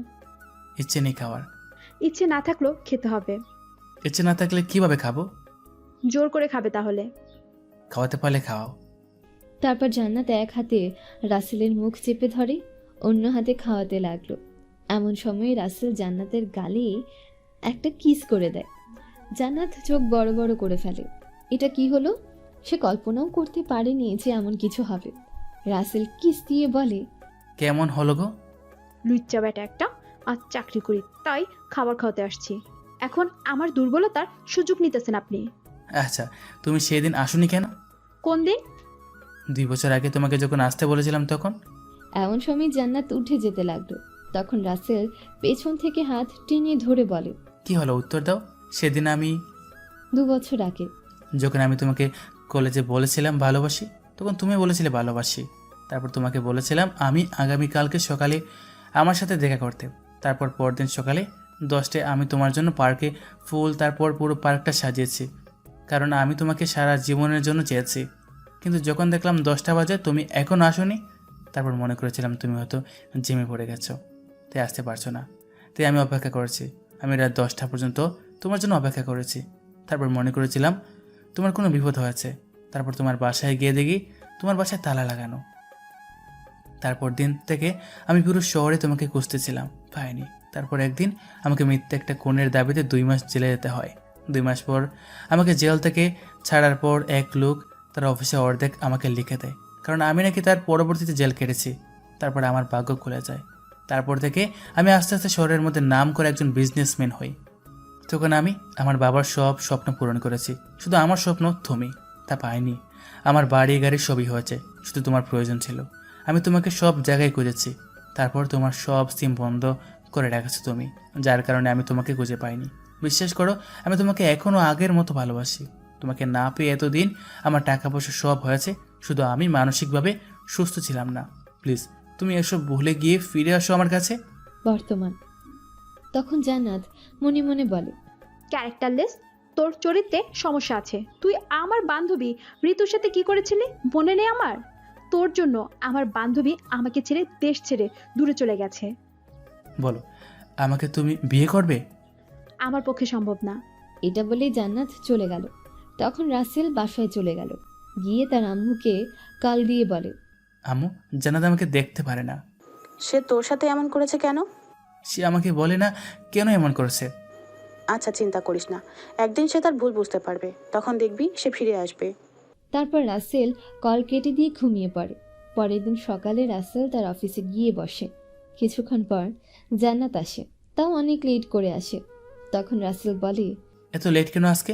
আর তোমার হাতে ওটা কিসের কাগজ? স্যার, আমার 1 সপ্তাহের ছুটি লাগবে, আর এই নিন কার্ড আপনার। রাসেল হাসতে হাসতে কার্ডটা হাতে নিল আর বলল, কিসের কার্ড? আর আমাকেও মানুষ কার্ড দেয়? স্যার, খুশির খবর, এটা আমার বিয়ের কার্ড। আগামী 5 তারিখে আমার বিয়ের দাওয়াত রইল আপনার। মানে আমার সাথে মজা করছো তুমি? আমি আপনার সাথে কেন মজা করব? এটাই সত্যি। তুমি রাজি আছো এই বিয়েতে? আমার পরিবার রাজি, আর আমি আমার পরিবারের কথার বাইরে যাব না কখনোই। তুমি তো রাজি না, তাহলে কেন তুমি তাকে বিয়ে করবে? কেন আমি রাজি হব না? সেই দিন চট্টগ্রাম যখন প্রথম আসছি, তখন এই শুভ আমার পাশে এসে দাঁড়িয়েছে। আমাকে সব সময় হাসি খুশি রাখতে চেয়েছে। আমার পরিবারকে সে তার বাড়িতে রেখেছে যতদিন না আমার জব ঠিক হয়েছে। আর এখন আমি রাজি না হয়ে কি করব? সে আমাকে অনেক ভালোবাসে, আমিও তো তোমাকে ভালোবাসি। কিন্তু আমার এখানে করার কিচ্ছু নেই। তারপর রাসেল জান্নাতের হাত ধরে বলে, প্লিজ তুমি এমন কিছু করো না, আমি বাঁচবো না তোমাকে ছাড়া। এখন আমি কি করব? বিয়েটা ভেঙে দাও। আমার পক্ষে সম্ভব না। তারপর জান্নাত চলে গেল সেখান থেকে। রাসেল টেবিলের সব কিছু ফেলে দেয় রাগ করে, নিজের গাড়ি নিয়ে চলে গেল। গিয়ে তার আম্মুকে কল দেয়। আম্মু, জান্নাতের বিয়ে ঠিক হয়ে গেছে। কি বলিস তুই এইসব? আম্মু, আমি জান্নাতকে ছাড়া বাঁচবো না। আচ্ছা, তুই নিজের কোনো ক্ষতি করিস না, আমি আসতেছি তোর সেখানে। ঠিক আছে আম্মু। তারপর রাসেল কল কেটে দিয়ে জান্নাতের বাসায় যায়। তুমি এখানে? প্লিজ তুমি বিয়েটা করো না প্লিজ। আর কিছু বলবেন আপনি? প্লিজ বিয়ে করো না। তারপর জান্নাত দরজা বন্ধ করে দেয়। রাসেল নিজের রুমে গিয়ে ভাঙচুর করতে লাগলো। তারপর কান্না করতে করতে নিচে শুয়ে পড়ে। পরের দিন সকালে রাসেলের আম্মু আসে। এসে দেখে সে নিচে সব কিছু এলোমেলো করে শুয়ে আছে। তারপর তার আম্মু সব কিছু গুছিয়ে ফ্রেশ হয়ে নাস্তা তৈরি করে রাসেলকে ডাক দেয়। রাসেল ঘুম থেকে উঠে দেখে তার আম্মুকে জড়িয়ে ধরে সে কান্না করে দেয়। আম্মু আমি বাঁচবো না গো। তোর কিচ্ছু হবে না, আমি আসছি না। কাল জান্নাতের গায়ে হলুদ, পরশু বিয়ে, তুমি এখন কি করবে আম্মু? আমি তার সাথে কথা বলে দেখি কি করা যায়। তুমি এখনই যাও। যাব, আগে তুই কিছু খেয়ে নে। তারপর রাসেল কিছু খেয়ে অফিসে চলে গেল। এইদিকে আজ জান্নাত অফিসে আসেনি। রাসেলের কোনো কাজেই মন বসে না। সব কিছু এলোমেলো হয়ে গেল তার। কি যেন হারানোর ভয় হচ্ছে খুব রাসেলের। এইদিকে রাসেলের আম্মু জান্নাতের বাসায় যায়। গিয়ে রাসেলের আম্মু রাসেলের পরিচয় দেয়। সবাই রাসেলকে চেনে, সেই হিসেবে তার আম্মুকেও সবার চিনতে কষ্ট হয়নি। তারপর রাসেলের আম্মু জান্নাতের আম্মুকে বলে, জান্নাত মামুনি কোথায়? সে তো শুভর সাথে মার্কেটে গেছে মার্কেট করতে। ও আচ্ছা, আসবে কখন? তা তো আমি জানি না। আচ্ছা, আমি তাহলে আজ আসি, পরে আসবো কেমন? এখানে থেকে যান, জান্নাতের বিয়ে শেষ হলে যাবেন। তারপর রাসেলের আম্মু চলে গেল রাসেলের বাসায়। এইদিকে জান্নাত শুভর সাথে মার্কেট শেষ করে বাসায় আসে। তখনই তার আম্মু তাহাকে বলে, রাসেলের আম্মু? কেন? আমাকে বলেনি, তোকে খোঁজ করছিল। আচ্ছা। তারপর জান্নাত রুমে গিয়ে আয়নার সামনে গিয়ে নিজেই নিজেকে বলছে, তুই কি কাজটা ঠিক করতেছস? তোর মন এখনো রাসেলকে চায়, তুই কেন শুভকে বিয়ে করতেছিস? শুভকে বিয়ে করলে না তুই সুখী হবি, না রাসেল সুখী হবে। কেন তুই 3টা জীবন নষ্ট করতেছিস? তুই কাজটা একদম ঠিক করতেছিস না। তারপর জান্নাত তার বাবার কাছে গিয়ে পা ধরে কান্না করতে করতে বলে, আব্বু, আমি এখন কি করব বুঝতেছি না। এইদিকে রাসেল আমাকে চায়, আমি কি করব এখন? ওইদিকে শুভ আমাদের পাশে এসে দাঁড়িয়েছে। তোমার যখন অ্যাক্সিডেন্ট হয়েছিল, এখন শুভ বলতেছে সে তোমার চিকিৎসা করাবে। এজন্যই বাবা আমি রাজি হয়েছি, না হলে বাবা আমি এখনো রাসেলকে ভুলতে পারিনি। জান্নাতের বাবা কথা বলতে পারে না, শুধু শুনে আর দেখে। এইদিকে রাসেল বাসায় আসে আর আম্মুকে বলে, আম্মু জান্নাত রাজি হয়েছে। কালকে কথা বলবো, আজকে ওকে পাইনি আমি। কালকে ওর গায়ে হলুদ, তুমি কালকে কি বলবা শুনি? এত রাগিস না, বিয়ে তো এখনো হয়নি, অনেক দেরি আছে। কালকে দেখি কি হয়। পরের দিন সকালে পার্লার থেকে মেয়েরা এসে জান্নাতকে সাজাচ্ছে। এমন সময় রাসেল আসে। তারপর যখন জান্নাতের হাতে পার্লারের মেয়ে মেহেদি দিচ্ছে, তখন তারা জিজ্ঞেস করে, বরের নাম কি? জান্নাত রাসেলকে দেখে আনমনে মুখ ফসকে বলে ফেলে রাসেল। ওরা তার হাতে রাসেল নাম লিখে দেয়। তারপর যখন শাড়ি পরাতে গেল, তারা যখন রাসেলের আম্মু গিয়ে বলল, তোমরা যাও, ওকে শাড়ি পরিয়ে আমি নিয়ে আসছি। আপনি কে আন্টি? আমি রাসেলের আম্মু। ও আচ্ছা, আসসালামু আলাইকুম আন্টি। ওয়ালাইকুম আসসালাম আম্মু। আচ্ছা আম্মু, তুমি আমার ছেলেকে বিয়ে করতে কেন চাওনি? ও তো তোমাকে পাগলের মতো ভালোবাসে। তুমি চলে আসার পরে ও তো পুরা ঢাকা শহরে তোমাকে খুঁজেছে। তোমার ছবি নিয়ে ও 2টা বছর রাত কাটিয়েছে। আর তুমি সেই দিন আসোনি কেন? সেই দিন আম্মু, যখন আমি রাসেলের সাথে দেখা করতে বের হয়েছিলাম, সেই দিন ঋতু। এমন সময় জান্নাতের আম্মু এসে বলে, কিরে তোর হয়েছে? আপা, আর অল্প একটু। আর লাগবে না, তুই চলে আয়। তারপর জান্নাতকে নিয়ে গেল নিচে। ওপস, আর একটু পরে আসলে কি হতো? আম্মু রাজি হয়েছে? না রে বাবা, কথাই শেষ করতে পারিনি এখনো। তুই এক কাজ কর, তুই ছেলের সাথে একটু কথা বলে দেখ সে কি বলে। সে রাজি হবে? হয়তো হবে। তারপর রাসেল নিচে এসে দেখে ছেলে নিচে। তারপর রাসেল বলল, তোমার সাথে আমার কিছু কথা আছে। বলেন। এখানে না, ছাদে চলো। তারপর ছাদে দুজনে চলে যায়। এটা আবার জান্নাত দেখে জান্নাত খুব চিন্তায় পড়ে যায়। কি না কি করে ফেলে রাসেল। বলেন। প্লিজ তুমি জান্নাতকে বিয়ে করো না। আমার যত কিছু আছে সব কিছু তোমার নামে লিখে দেবো। তুমি শুধু জান্নাতকে বিয়ে করো না, কারণ আমি জান্নাতকে ভালোবাসি। তাকে ছাড়া আমি বাঁচবো না। 4টা বছর হলো আমি তাকে ভালোবাসি, আর সে আমাকে ভালোবাসে। তুমি তাকে বিয়ে করলে তোমার আমার জান্নাত সবার জীবনটা নষ্ট হয়ে যাবে। প্লিজ। জান্নাত যদি আপনাকে ভালোবাসতো তাহলে সে আমাকে বিয়ে করতে রাজি হতো না। সে আমার সাথে রাগ করে বিয়ে করছে। আর শুনুন, আপনি আপনারটা দেখছেন, আমিও জান্নাতকে ভালোবাসি। আর এখন আপনি বলছেন আমি ভুলে যেতে? আর শুনুন, আমি টাকার কাছে বিক্রি হওয়ার লোক নই, কারণ আমি জান্নাতকে নিজের থেকেও বেশি ভালোবাসি। আপনি ভালোবাসেন আর আমিও ভালোবাসি। আর এখন জান্নাত যেহেতু আমাকে বিয়ে করতে চাচ্ছে, তাহলে আমিই করব। আফসোস, না মানলে আর অন্যরকমভাবে করতে হবে, কারণ জান্নাতের জন্য আমি সব কিছু করতে পারি। আমাকে ভয় দেখিয়ে কোনো লাভ নেই। আল্লাহ ছাড়া আমাকে কেউ এই বিয়ে করা থেকে আটকাতে পারবে না। আমিও সহজে হারার পাত্র নই, কারণ 2 বছর পর জান্নাতকে পেয়েছি। আর এখন আমার সামনে তার বিয়ে হবে, আমি তা চেয়ে দেখবো? এত সহজ নয়। প্রয়োজনে আমি হত্যা করব 1000 মানুষকে। পারলে তুই বিয়ে আটকিয়ে দেখাস। আচ্ছা, তুই পারলে বিয়ে করে দেখাস। আচ্ছা, কালকে আসিস বিয়ে খেতে। সোজা আঙ্গুলে ঘি না উঠলে আঙ্গুল পাকা করবার প্রয়োজনে। তারপর শুভ চলে গেল। কিছুক্ষণ পর রাসেলও চলে গেল। রাসেল বাইক নিয়ে সোজা মার্কেটে চলে গেল। এইদিকে জান্নাত রাসেলের রাগী লুক দেখে ভয় পেয়ে গেল, কারণ রাসেল এত রাগ কখনোই হয়। কিছুক্ষণ পর একটা শপিং ব্যাগ নিয়ে এসে জান্নাতের হাত ধরে তার রুমে নিয়ে গিয়ে দরজা বন্ধ করে বলল, কালকে এটা পড়বা তুমি বিয়েতেই। ভালো থাকিও, বাই। এটা বলেই রাসেল চলে গেল তার আম্মুর কাছে। জান্নাত পিছন থেকে অনেকবার রাসেলকে ডাক দিয়েছে, কিন্তু রাসেল থামেনি।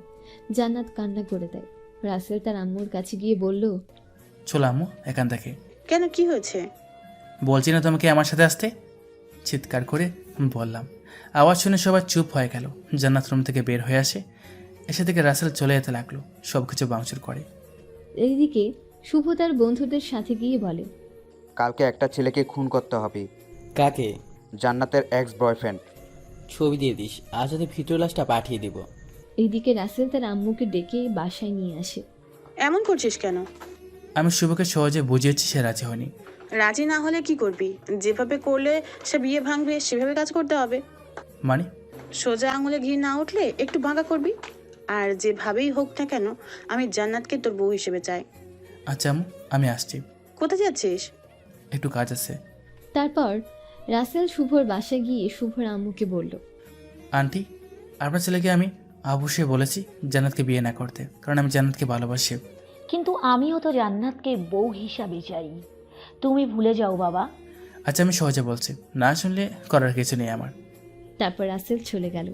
এদিকে জান্নাত তার বাবার কাছে গিয়ে পায়ে পড়ে কান্না করছে। আমি এখন কি করব বাবা, বলো তুমি? আমি তো রাসেলকে ছাড়া বাঁচবো না। আমি রাসেলের সাথে রাগ করে শুভকে বিয়ে করতে রাজি হয়েছি, কিন্তু এখন রাসেল যেভাবে চলে গেল, সে যদি নিজের কোনো ক্ষতি করে ফেলে তাহলে আমার কি হবে? বাবা প্লিজ বলো, আমি এখন কি করব? আমি তো বুঝতেছি না। পরের দিন সকালে সবাই হাসি খুশি। আজ জান্নাতের বিয়ে। এইদিকে জান্নাত রাসেলকে কল দিয়ে যাচ্ছে, কিন্তু রাসেলের মোবাইল বন্ধ। জান্নাত রাত থেকে রাসেলকে কল দিচ্ছে, কিন্তু মোবাইল বন্ধ পাচ্ছে। এইদিকে পরে জান্নাত রাসেলের আম্মুকে কল দেয়। হ্যালো আন্টি, রাসেল কোথায়? কালকে আমাদের এখানে যাওয়ার পর থেকে ওর কোনো খবর নেই। তারপর ওর ফোন বন্ধ, সে কোথায়? আমি তো জানি না মা, ও তো কালকে বের হয়েছে, তারপর থেকে কোনো খবর নেই। এইদিকে সবাই বরপক্ষের জন্য অপেক্ষা করছে, আর জান্নাত রাসেলকে খুঁজতেই জান্নাত যেন মরে যাবে রাসেলকে না পেলে। জান্নাতের অস্থিরতা শুরু হয়ে গেল। এইদিকে বরপক্ষ আসছে না, দুপুর গড়িয়ে বিকেল চলে আসলো, কিন্তু শুভদের বাসা থেকে কেউ আসছে না। এমন সময় একটা ছেলে এসে জান্নাতের পরিবারের কোনো একজন লোকের কাছে একটা কাগজ দিয়ে চলে যায়। আর জান্নাত বর রেখে রাসেলের অপেক্ষায় রাস্তার দিকে তাকিয়ে আছে। ওই কাগজে লেখা ছিল, আমি শুভ, আমি অরিন নামক একজনকে ভালোবাসি। আমি জান্নাতকে বিয়ে করতে পারবো না, আপনারা আমাকে ক্ষমা করে দিন। আমি অরিনকে বিয়ে করতে যাচ্ছি। ইতি শুভ। তারপর সবাই কান্নায় ভেঙে পড়ে। কি হবে এখন, সবাই ছি ছি করছে, কিন্তু জান্নাতের সেদিকে কোনো খেয়ালই নেই। তার চিন্তা একটা, রাসেল কোথায়, সে কি নিজের কোনো ক্ষতি করলো নাকি? এমন সময় রাসেল একটা বাইক নিয়ে চলে আসে বিয়ে বাড়িতে। জান্নাত দেখেই যেন নতুন জীবন ফিরে পেল। রাসেল বিয়ে বাড়িতে সবার কান্না করা চেহারা আর চুপচাপ দেখে বলল, কি হলো সবাই চুপচাপ যে? এমন সময় জান্নাত এসে রাসেলের হাত ধরে একটু সবার থেকে আলাদা করে নিয়ে বলল, গতকালকে থেকে আজ পর্যন্ত আপনি কোথায় ছিলেন? আর আপনার ফোন কোথায়? কেন, কি হয়েছে? কি হয়েছে জানেন না? এমন করেন কেন? হ্যাঁ, আমাকে কি শান্তিতে বাঁচতে দিবেন না? কাল রাত থেকে আমি একটু ঘুমাইনি আপনার জন্য। আপনাকে খুঁজতে খুঁজতে আমি পাগল হয়ে গেলাম। কেন, আমি না থাকলে তো তোমার আরও ভালো থাকার কথা, কারণ তুমি তো নতুন কাউকে নিয়ে সুখী হবা। আমি সেই পথের কাটা হতে চাই না। এটা বলে রাসেল সবার কাছে আবার চলে গেল। জান্নাতের আম্মুকে বলল, কি হলো বলেন, সবাই চুপ কেন? শুভ একটা মেয়েকে ভালোবাসে, সে নাকি জান্নাতকে বিয়ে করতে পারবে না। এখন আমি কি করব বাবা? আমার মেয়েটা তো আর কেউকে বিয়ে করতে চাইবে না। আপনারা যদি কিছু না মনে করেন তাহলে জান্নাতকে আমি বিয়ে করতে চাই। সত্যি বাবা, তুমি বিয়ে করবে? আমি তো বললে হবে না, তোমার মেয়েকে জিজ্ঞেস করে দেখো। আচ্ছা দাঁড়াও, আমি জান্নাতকে রাজি করাচ্ছি। তারপর জান্নাতের আম্মু জান্নাতকে গিয়ে বলল, দেখ মা, সব তো তুই শুনলি। তুই এখন রাসেল বাবাকে বিয়ে করতে রাজি হ, না হলে আমাদের মান সম্মান সব নষ্ট হয়ে যাবে। তুই আর না করিস না মা। রাসেল্লা, আমি জানি শুভর কোনো গার্লফ্রেন্ড নেই। তুই যে কোনো একটা 2 নম্বরই কাজ করছস, আমি তোকে ভালো করে চিনি। তুই সহজে হারার ছেলে না। আচ্ছা, আমি রাজি আম্মু। তারপর কাজী তাহাদের বিয়ে সম্পূর্ণ করে দিল। এখন তারা স্বামী স্ত্রী। তারপর রাসেল জান্নাতকে তার বাড়ি নিয়ে এলো। দরজা নক করতেই তার আম্মু এসে দরজা খুলল। কি রে, বউ নিয়ে আসতে এত সময় লাগে? আম্মু, কাজ শেষ করতে একটু লেট হয়ে গেছে। কাজ শেষ করে মানে? আন্টি আগে থেকে জানতো আপনি আমাকে বিয়ে করবেন। কেন? ও তোমাকে কিছু বলেনি? আম্মু চুপ করো, নতুন বউ এত কথা বলো কেন? আমি যাব না আপনার বাসায়, আপনি মিথ্যুক। তারপর রাসেল জান্নাতকে কোলে তুলে তার রুমে নিয়ে গেল। যত নামতে চেয়েছে ততটাই রাসেল শক্ত করে ধরে রেখেছে। রাসেল রুমে নিয়ে রাখতেই দেখে বাসর ঘর সাজানো। এটা সাজানো কেন? আপনার তো আমাকে বিয়ে করার কথা ছিল না, তাহলে আগ থেকে এগুলো সাজিয়ে রেখেছেন কেন? শুভকে কি করেছেন বলেন আপনি? আমার একটা মাত্র বউ, বাসর ঘর না সাজালে কি হয়? আপনি শুভকে কি করেছেন বলুন? রাসেল তখন একটা নাম্বারে কল দেয়, স্পিকার অন করে। এই শুভকে ছেড়ে দে, তবে একটু মেরে হাসপাতালে ভর্তি করে ছেড়ে দিস, যেন আর 2-3 দিন হাসপাতালে থাকতে হয়। তারপর শুভকে ওরা ছেড়ে দিল। আপনি কেন তাকে বন্দি করলেন? আমি জীবনও আপনার সাথে এক বিছানায় ঘুমাবো না। আমি তোমাকে ভালোবেসেছি, তোমার শরীরকে নয়। আপনি জীবনও আমার কাছে স্বামীর অধিকার চাইতে আসবেন না। আচ্ছা তুমি ঘুমিয়ে পড়ো, আমি সোফায় ঘুমাবো। আচ্ছা, আগে আমি ফ্রেশ হয়ে আসি। আর হ্যাঁ, আরেকটা কথা, যখন তখন আপনি আমাকে কোলে তুলে নেবেন না। আমার বউকে আমি কোলে নিব, তাতে আপনার সমস্যা কি? আপনার বউকে নিয়েন, আমাকে নয়। আমার বউ তো তুমি। আমি না, আপনার বউ তো বলতে চেয়েছিলে, বলো। না, কিছু না। এটা বলেই জান্নাত ওয়াশরুমে চলে গেল। এইদিকে রাসেল জামা কাপড় চেঞ্জ করে সোফায় গিয়ে শুয়ে পড়ে। আর সেখানে শুয়ে নিজেই একা একা বলে, শালা, একটা বিয়ে করলাম তো বিয়ের পর বউ ছাড়া ঘুমাতে হয়। এতদিন বিয়ে না করে কাঠে ঘুমিয়েছে, আর আজকে বিয়ে করে সোফায় ঘুমাতে হয়। মানুষ ঠিকই বলে, বিয়ে করে জীবন অর্ধেক নষ্ট হয়েছে। যে জীবনে বিয়ে করেছে সে বলেও বিয়ে নাম মুখেও আনে না দ্বিতীয়বার। আর যারা করেনি তারা ভালোই আছে। বিয়ে করা মানেই নিচের দিকে নামা। আর আমার বউ হলেও কথাই নাই। এতদিন বিয়ে না করেই ভালো ছিলাম, ঠান্ডা মাথায় ঘুমাইতাম। আর এখন সোফায় তো আমি কখনো ঘুমাইনি, কিভাবে যে ঘুমাই। তারপর জান্নাত ওয়াশরুম থেকে আসে। এই, আপনার সাথে কি কোনো ভূত আছে নাকি? কেন, আমি কি করেছি? একা একা কার সাথে ফটফট করতেছেন? আপনার মতো পেতনির সাথে? আমি পেতনি? তা নয়তো কি। এই পেতনির পিছনেই তো কত ঘুরছেন আপনি। হুম, এই পেতনিকে মন থেকে ভালোবেসেছি আমি। আচ্ছা তুমি আমার সাথে এমন করো কেন? আর সেদিন কেন আসোনি? আমি তোমার জন্য এত অপেক্ষা করেছি, আর তুমি কেন আমাকে এত ইগনোর করো? আমি এখন এগুলো বলতে চাই না। আপনি আপনার মতো থাকেন, আমি আমার মতো। রাসেল দরজাটা খুলেই ছাদে চলে গেল। মনটা অনেক খারাপ হয়ে গেল। কি করবে সে, এত ভালোবাসে যাকে, সেও বুঝলো না। এমন সময় রাসেলের মোবাইলে একটা কল আসে। হ্যালো। Congratulations mister Russel. অপর পাশ থেকে একটা মেয়ে কল দিয়ে বলল, কিন্তু কেন? আপনার প্রিয় মানুষকে এত কষ্টের পরও পেয়েছেন, তাই। কিন্তু আপনি জানলেন কি করে? আমি আপনার এই দিনটার অপেক্ষায় ছিলাম। অতি শীঘ্রই আমি আপনাকে আপনাদের স্বামী স্ত্রীর মাঝে যে ভুল বোঝাবুঝি হয়েছে সেটা ঠিক করে দিব। কিন্তু আপনি কে? আমি ঋতু। তুমি কেমন আছো? আর এতদিন কোথায় ছিলে? তোমাকে আমি কত খুঁজেছি তুমি জানো? আমি একটা ঝামেলায় পড়েছি, তাই আপনার সাথে দেখা করার সুযোগ হয়নি। আমি বিদেশে আছি। আগামী 5 তারিখ জান্নাতের জন্মদিন, সেই দিনই আসবো ইনশাল্লাহ। আর জান্নাতের কোনো দোষ নেই, আপনি জান্নাতকে ভুল বুঝিয়েন না প্লিজ। আচ্ছা তুমি আসো। যে আমার কাছ থেকে আমার প্রিয় মানুষকে দূরে সরিয়ে দিয়েছে, আমি তাকে মেরেই ফেলবো। মাথা ঠান্ডা করুন, যেভাবেই হোক না কেন আপনি তো জান্নাতকে পেয়েছেন। আর কি কোনো সমস্যা আছে? তারপর অপর পাশ থেকে কল কেটে দিল। তখন রাসেল এক দৌড়ে রুমে চলে গেল। গিয়ে দেখে তার পাগলিটা ঘুমিয়ে পড়েছে। আহ, কি সুন্দর যে লাগছে জান্নাতকে।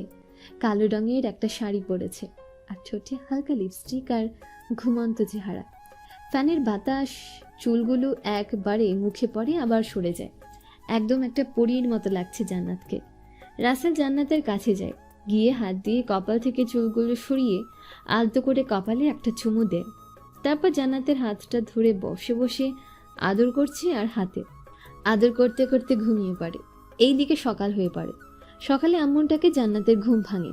ঘুম ভাঙার সাথে সাথে তার হাত রাসেলের হাতের সাথে, আর রাসেল বসেই ঘুমিয়ে আছে। জান্নাত এটা দেখে চমকে ওঠে। এত ভালোবাসে, তারপরও জান্নাতের কাছে জান্নাতের মন পায় না। কি করবে জান্নাত? জান্নাত যখনই তাকে ভালোবাসতে যায়, তখনই পেছনের ওই দিনের কথাটা মনে পড়ে যায়। আর সেই দিনের কথাটা মনে পড়ার সাথে সাথে জান্নাত রাসেলকে ঘৃণা করে। তারপর জান্নাত রাসেলকে হালকা নাড়া দেয়। এই যে মিস্টার, আম্মু ডাকতেছে। আর একটু ঘুমাই। খাটে উঠে ঘুমান। তারপর রাসেল খাটে উঠে ঘুমায়। এইদিকে জান্নাত গিয়ে দরজা খুলে। রাসেল এখনো ওঠেনি আম্মু? না তো আম্মু। তাড়াতাড়ি জাগিয়ে দাও, অফিস যেতে হবে। আজকে নাকি নতুন ক্লায়েন্ট আসবে। অফিস থেকে কল দিয়েছে ম্যানেজার। তাড়াতাড়ি তাহাকে উঠিয়ে নিচে নিয়ে আসো তুমি।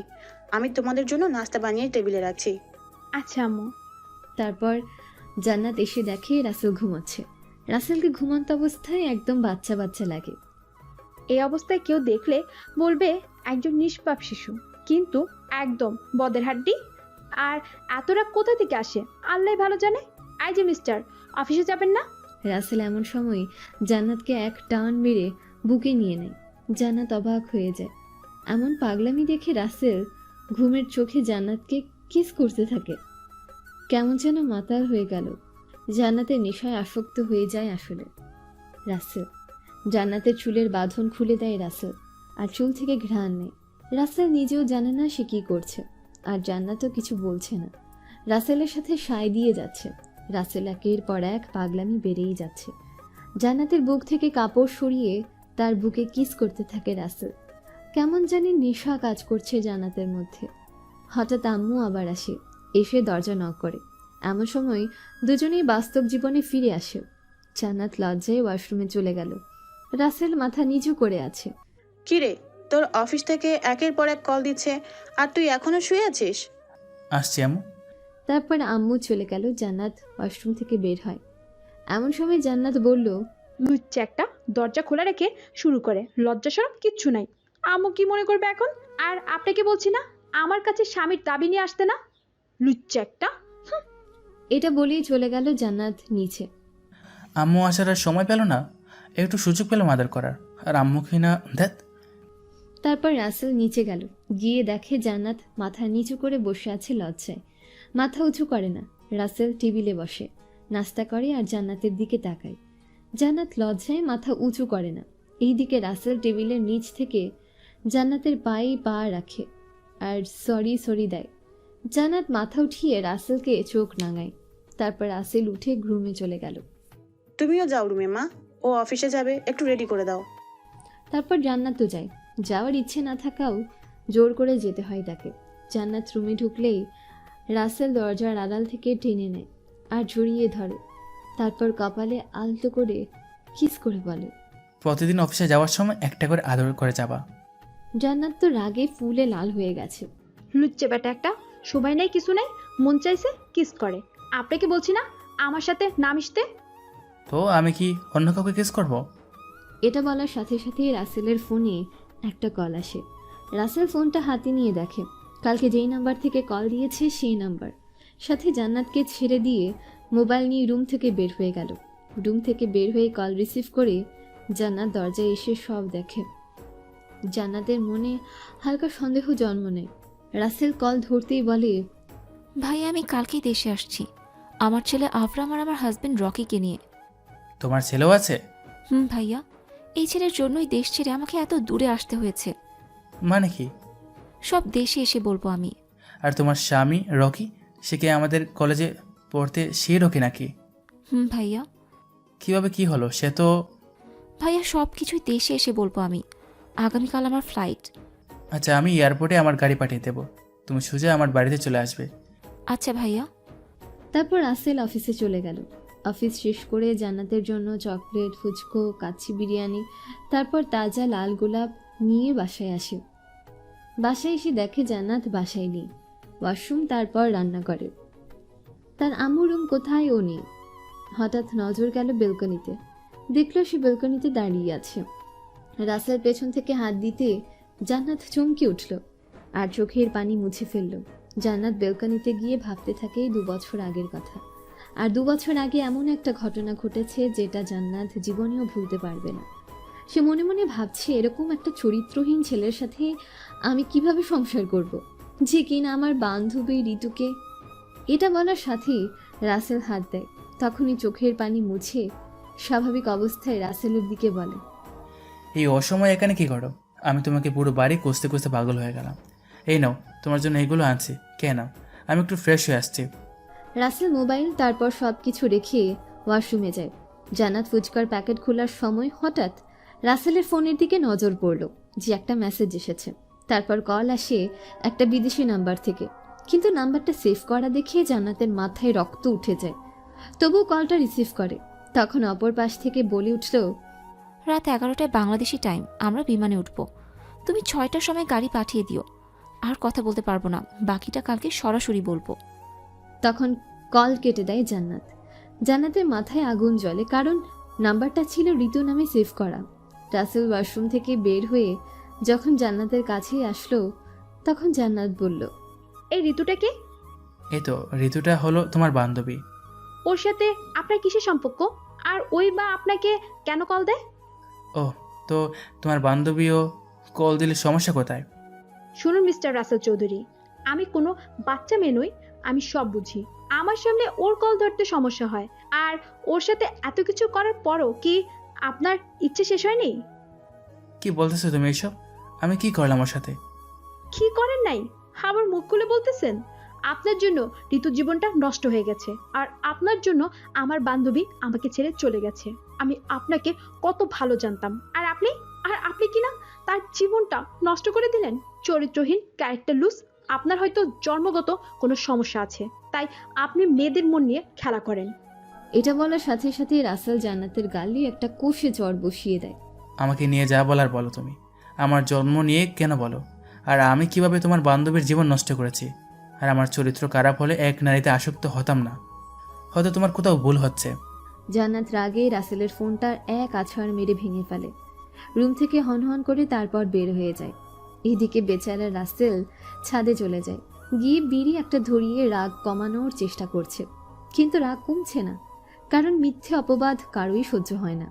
এইদিকে জান্নাত রাসেলের মায়ের কাছে গিয়ে হাউমাউ করে কান্না করে দেয়। গিয়ে বলে রাসেল মেরেছে আর আজকে যা যা ঘটেছে সব কিছু বলেছে। তারপর তার আম্মু তাকে খুঁজতে থাকে। কোথাও না পেয়ে ছাদে পেয়ে গিয়েছে, দেখে বিড়ি খাচ্ছে। এটা দেখেও সে একটা কষে থাপ্পড় দেয়। তুই সত্যি আমার ছেলে? যে রাসেল জীবনেও বিড়ির গন্ধ পেলে বমি করতো, সেই আজকে সে বিড়ি খায়? ছি ছি, আমি ভাবতেও কষ্ট হয় যে তুই আমার ছেলে। এটা বলে তার আম্মু নিচে চলে গেল। এদিকে রাসেল রাগের মাথায় দেওয়ালে হাত মারতে থাকে। হাত মারতে মারতে হাত ফেটে যায়, অনেক রক্ত বের হয়। তারপর রুমে চলে যায়। রুমে গিয়ে ঘুরে পড়ে যায় উল্টে। জান্নাত কান্না করতে শুয়ে শুয়ে এমন সময়ে জান্নাতের পড়ার আওয়াজ পেয়ে উঠে দেখে রাসেল অজ্ঞান হয়ে পড়ে আছে আর হাত থেকে অঝরে রক্ত পড়ছে। তাড়াতাড়ি উঠে এসে রাসেলকে অনেক কষ্টে খাটে উঠিয়ে বায়োটিন লাগিয়ে আর তুলা দিয়ে রক্ত বন্ধ করে দেয়। তারপর রাসেলকে খাটে শুইয়ে জান্নাত সোফায় শুয়ে পড়ে। পরের দিন সকালে রাসেল উঠে দেখে তার হাত বাঁধা। তারপর তাকিয়ে দেখে জান্নাত সোফায় ঘুমিয়ে আছে। হঠাৎ রাতের কথা মনে পড়তে রাগে উঠে পড়ে। হঠাৎ ঋতুর কথা মনে পড়েছে, সাথে সাথে এয়ারপোর্টে নিজেই গাড়ি নিয়ে চলে গেল। গিয়ে দেখে ঋতু, রকি আর ঋতুর কোলে একটা কিউট বাচ্চা। রাসেল ঋতুকে দেখে তার কাছে ছুটে গেল। এত লেট? কাল রাতে জান্নাত আবারও পাগলামি শুরু করেছে। রাতে অনেক বকাবকি করছি। তোমার হাতে কি? রাগের মাথায় দেওয়ালের সাথে রাতে। হয়েছে, আর বলা লাগবে না, বুঝেছি। হ্যালো ভাইয়া। কেমন আছো রকি? সব কথা কি এখানেই বলবে নাকি? আচ্ছা চলো, আর আবরামকে আমার কোলে দাও। তারপর সবাই বাসার উদ্দেশ্যে রওনা দিল। এইদিকে জান্নাত ঘুম থেকে উঠে দেখে রাসেল বাসায় নেই। অনেকক্ষণ খোঁজার পর ফ্রেশ হয়ে নাস্তা করতে চলে গেল। নাস্তা শেষ করে নিজের রুমে যায়। এমন সময় রাসেল সবাইকে নিয়ে বাড়িতে ঢুকে গেল। ঋতু বলল, রাসেল ভাইয়া, জান্নাতের রুমটা কই? আমি তাকে সারপ্রাইজ দিব। ওপরে গিয়ে ডাইনের রুমটা। তুমি যাও, আমি রকি আর আবরামকে নিয়ে আসছি। আচ্ছা। তারপর ঋতু খুশিতে উপরে চলে গেল। দীর্ঘ 2 বছর পর বান্ধবীকে দেখবে, এত খুশি বলে বোঝানো যাবে না। যখনই ডাক দিল, জানো, জান্নাত পেছনে ফিরে দেখে ঋতু। ঋতুকে দেখে জান্নাত রাগে লাল হয়ে গেল। ঋতু কাছে আসতেই ঋতুর গালে কষি একটা থাপ্পড় দেয় জান্নাত। থাপ্পড়ের আওয়াজ পেয়ে রাসেল, রকি দৌড়ে উপরে চলে আসে। তুই এখানে কেন? তুই আমার কাছ থেকে আমার ভালোবাসার মানুষকে কেড়ে নিয়েছিস, তাতে তোর মন ভরেনি? এরপর তার সাথে অবৈধ প্রেম জড়িয়ে আমাকে তার কাছে থেকে দূরে সরিয়ে রেখেছিস এত বছর ধরে। আবার এখন যখন আমরা অতীত ভুলে নতুন করে সব শুরু করতে যাব, তখনই আবার তোর আগমন। তুই কি চাস বল আমায়? তুই আমাকে আরও মারতে মারতে মেরে ফেল, কারণ আমি যেটা করেছি সেটা অন্যায় আমি জানি, কিন্তু আমার কোনো দোষ নেই। সমস্যা কি তোমার? ও আসছে, আগে ওর কথা শোনো, তারপর যা বলার বলিও। ওকে মেরেছি তো এখন তো গায়ে লাগবে। আমি কিছু শুনতে চাই না। আমাকে এখনই ডিভোর্স দিয়ে দেন, আমি চলে যাব এই শহর ছেড়ে। তুই যাবি কেন? রাসেল ভাইয়া তোকে ভালোবেসেছে আর বাসে আর বাসবে আজীবন। তুই রাসেল ভাইয়ার মতো ভালো ছেলে আর কখনো পাবি না। এখন তোর পক্ষ নিয়ে কথা বলবি, কারণ তুইও তো ওর এক্স। তুমি ভুল বুঝছো না তো জান্নাত আপু? আপনাকে কেউ কিছু বলতে বলেনি। একটা থাপ্পড় মেরে সব দাঁতগুলো ফেলে দেবো, বেয়াদব একটা। চুপচাপ ঋতু কি বলে শুনবা, একটা কথা বলবা, তাহলে গালের সবগুলো দাঁত ফেলে দেবো। জান্নাত ভয়ে চুপসে গেল। ঋতু বসো, আর কি হয়েছে সেটা বলো। 2 বছর আগের ঘটনা। আমি অভ্রকে ভালোবাসতাম, এটা সবাই জানতো, কিন্তু সেই দিন অ্যাঞ্জেলের কথা শুনে আমি রাসেল ভাইয়ার সাথে অভিনয় করেছি প্রেমের, কারণ যেন জান্নাত রাসেলকে ভালোবাসে। কিন্তু যেই দিন রাসেল ভাইয়া আর জান্নাত মিলে গেল, সেই দিন আমি অভ্রকে গিয়ে সব বললাম, অভ্র আমি তোমাকে ভালোবাসি। তুমি তো রাসেলকে ভালোবাসতে। না, ওইটা ছিল শুধু অভিনয়, যেন জান্নাত রাসেলকে ভুল না বুঝে। তাহলে জান্নাত তো আমার সাথে অভিনয় করেছে। কিন্তু বিশ্বাস করো, তোমাকে মন থেকে ভালোবাসি, তোমার জন্য আমি সব করতে পারি। আমি যেহেতু জান্নাতকে পাইনি, তাহলে কাউকে পেতে তোমরা, কারণ আমি জান্নাতের পাশে অন্য কাউকে সহ্য করতে পারবো না। কিন্তু এখনই আমার কাছে একটা সুযোগ আছে ওদের সম্পর্কটা নষ্ট করার। তুমি আমার জন্য সবই করতে পারবে। আমি তোমাকে বিয়ে করব একটা শর্তে, রাজি থাকলে সামনে আগাবো, রাজি না থাকলে আর কথা নেই তোমার সাথে। রাজি, বলো। আমার সাথে রুম ডেট করতে হবে, শুধু 1 রাত। কি? সরি, আমি পারবো না। তাহলে তোমার সাথে আমার কোনো সম্পর্ক নেই, কোনো প্রশ্ন ছাড়াই রাজি থাকলে বলো, না থাকলে নাই। তুমি আমায় ছুঁয়ে কসম করে বলো আমায় বিয়ে করবে। তারপর অভ্র ঋতুর মাথার চুলে কসম করে বলে।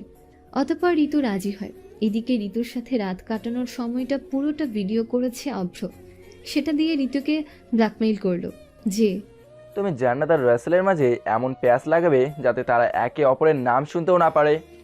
কিন্তু কেন? আমি জীবনে এমনটা করব না। আমি জানি তো তুমি করবে না, তাই তো তোমার আমার সেদিনের রাতে সব কিছু ভিডিও করে রেখেছি আমি। কি? আমি তোমাকে কখনো ভালোবাসিনি আর বাসবো না। তুমি এখন আমার কথা মতো না শুনলে আমি এই ভিডিও ভাইরাল করে দেব। প্লিজ তুমি এমনটা করিও না। তাহলে তুমি আমার কথা শোনো। আচ্ছা, আমার এখন কি করতে হবে বলো, আর আমার ভিডিও আমার কাছে দিতে হবে কিন্তু। দেবো আমি, আগে কাজ করো। কি কাজ করতে হবে? এখানে অশ্লীল কিছু ছবি আছে যাতে তোমার আর রাসেলের ফেস লাগানো আছে। তুমি এই ফটোগুলো জান্নাতকে দেখিয়ে বোঝাবা যে রাসেল তোমার সাথে রাত কাটিয়ে এখন তোমাকে ধোকা দিচ্ছে, আর তুমি বলবে তুমি এখন প্রেগনেন্ট, আর রাসেল তোমাকে অস্বীকার করতেছে। কিন্তু কোনো কিন্তু নেই, কারণ তুমি যা বলবা তাই বিশ্বাস করবে জান্নাত। তারপর ঋতু বাধ্য হয়ে জান্নাতের কাছে যায়। গিয়ে দেখে জান্নাত কালো একটা শাড়ি পরে রেডি হচ্ছে কোথাও যাওয়ার জন্য। কি রে, কোথাও যাচ্ছিস মনে হচ্ছে? আরে হ্যাঁ, তোকে তো নিয়ে যাব ভাবছি। রেডি হয়ে যাওয়ার সময় তোকে নিয়ে যাব। তুই আসছিস, ভালোই হয়েছে। কোথায়? আজকে রাসেল আমাকে প্রপোজ করবে, তাই আমি আজকে অনেক খুশি। প্লিজ তুই রাসেলকে ভুলে যা প্লিজ। দেখ রে, তো মজা করার মুডে নেই। তুই আর আব্বু যে অভিনয় করছস সেটা আর করিস না প্লিজ। সত্যি বলছি, আমি রাসেলকে ভালোবাসি, তুই কেন বুঝছিস না? রাসেল আর আমি একে অপরের সাথে অনেক রাত কাটিয়েছি, আর তাছাড়া রাসেল আমাকে বিয়ে করবে, আর আমি প্রেগনেন্টও। প্লিজ তুই আমার এই সর্বনাশটা করিস না প্লিজ। কি বলছ এসব? রাসেল তো এমন ছেলে হতে পারে না। মিথ্যে বলছিস কেন? দেখ, তুই এই ফটোগুলো দেখ। ফটোগুলো ছুঁড়ে মেরে দেয়। ফটোগুলো দেখে জান্নাত যে আকাশ থেকে মাটিতে পড়েছে, সব উল্টো পাল্টো হয়ে গেল। সে বিশ্বাস করতে পারছে না যে রাসেল এমন কিছু করেছে। তারপর এক কথায় দুই কথায় জান্নাত আর ঋতুর মাঝে ঝগড়া বাঁধে। এদের ঝগড়ার কারণে বন্ধুত্ব নষ্ট হয়ে যায়। ঋতু রাগ করে বের হয়ে গেল। এমন সময় অভ্র কল দেয়। যা বলি তা শুধু শুনবা আর করবা, আর কোনো প্রশ্ন করবা না। জান্নাত তোমার কথা বিশ্বাস করবে না। তুমি এখনই রাসেলকে উত্তরা 8 নম্বর রোডে আছে, সেখানে গিয়ে তার সাথে একটু ভালোবাসার অভিনয় করো, যেন জান্নাত সব বুঝতে পারে আর বিশ্বাসও করে সে। তারপর ঋতু রাসেলের কাছে চলে যায়। গিয়ে দেখে রাসেল ফুল হাতে নিয়ে দাঁড়িয়ে আছে। কি করবা ভাইয়া এগুলো? আজকে জান্নাতকে প্রপোজ করব। তো কিভাবে করবা, প্রস্তুতি নিয়েছো? না, কিভাবে যে নিব বুঝতে পারছি না। এক কাজ করো, তুমি আমাকে প্রপোজ করো, আমাকে জান্নাত মনে করে প্রপোজ করো, তারপর যা যা ভুল হয় আমি সব ঠিক করে দেব। আচ্ছা। তারপর রাসেল হাঁটু গেড়ে ঋতুকে প্রপোজ করে। এইদিকে ঋতু এসে আড়ালে দাঁড়িয়ে দেখে সত্যি ঋতুকে সে প্রপোজ করছে। তারপর জান্নাত কান্না করতে করতে চলে গেল। এইদিকে ঋতু অবসর কাছে যায়, গিয়ে বলল, আমাকে আবার ভিডিও দাও। এত সহজে নয়। তুমি ভিডিও পেলে জান্নাতকে সত্যিটা বলে দেবা, তাই তোমার ভিডিও আমার কাছে 1 বছর থাকবে, তারপর ডিলিট করে দেবো। তারপর ঋতু সেখান থেকে চলে যায়। এইদিকে 5 মাস যাওয়ার পর ঋতু বমি করতে থাকে। তারপর ডাক্তারের কাছে গিয়েছে। ডাক্তার বলল প্রেগনেন্ট। তারপর ঋতু তারপর অভ্রর কাছে গিয়ে বলল, আমি প্রেগনেন্ট, আমার পেটে তোমার বাচ্চা, প্লিজ তুমি গ্রহণ করে নাও। তুই কি পাগল নাকি? জীবনে আমি কত মেয়েকে প্রেগনেন্ট করছি, এখন সবাইকে বিয়ে করতে হবে নাকি? এখন আমার সামনে থেকে সরে যা, না হলে আমি তোকে মেরে তোর বাচ্চা সহ নদীতে ভাসিয়ে দেবো। তারপর ঋতু সেখানে চলে গেল কান্না করতে করতে। তারপর আত্মহত্যা করতে যায়। তখন রকি এসে পাশে দাঁড়ায়। সে তাকে গ্রহণ করতে চায় তার বাচ্চা সহ। তখন ঋতু রাজি হয়ে যায়। তারপর রকি ঋতুকে নিয়ে বিদেশ চলে গেল। শুন, আমি পরিস্থিতির শিকার হয়ে এত কিছু করেছি, প্লিজ আমাকে ক্ষমা করে দে জান্নাত। তারপর জান্নাতের চোখের কোণে পানি চলে আসে কথাগুলো শুনে। সে এত বছর রাসেলকে ভুল বুঝেছে, ভাবতেই নিজেকেই নিজের কাছে ছোট মনে হয়। তারপর রাসেল সেখান থেকে রাগে উঠে বের হতে লাগলো। এমন সময় জান্নাত রাসেলের পায়ে পড়ে কান্না করে দেয়।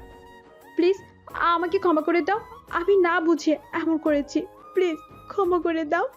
তারপর রাসেল জান্নাতকে উঠিয়ে বুকে নিয়ে বলে, তোমার জায়গা আমার বুকে, পায়ে নয়, কারণ তুমি না বুঝে এমন করেছো। এখন আমি অব্রকে খুন করব। এত বছর কাছে পেয়েও ভালোবাসতে পারিনি, এখন কাছে পেয়েছি, প্লিজ তুমি এমন করো না যাতে তোমাকে আর কাজ থেকে সরে যেতে না হয়। তুমি অভ্রের কথা বলে যাও, আমরা তো ঠিক হয়ে গেছি, আর কেন, আর কোনো কিছুর প্রয়োজন নেই। তারপর আম্মু আসে রাসেলের। আমি এই দিনটিরই অপেক্ষায় ছিলাম এত বছর। তোরা এক হয়েছিস, এখন তোদেরকে আবার বিয়ে দিব আনুষ্ঠানিকভাবে। আমি মানি না। কেন? ঋতুর বিয়ে ঋতুর ছেলেও খাবে, কিন্তু আমার ছেলে কোথায়?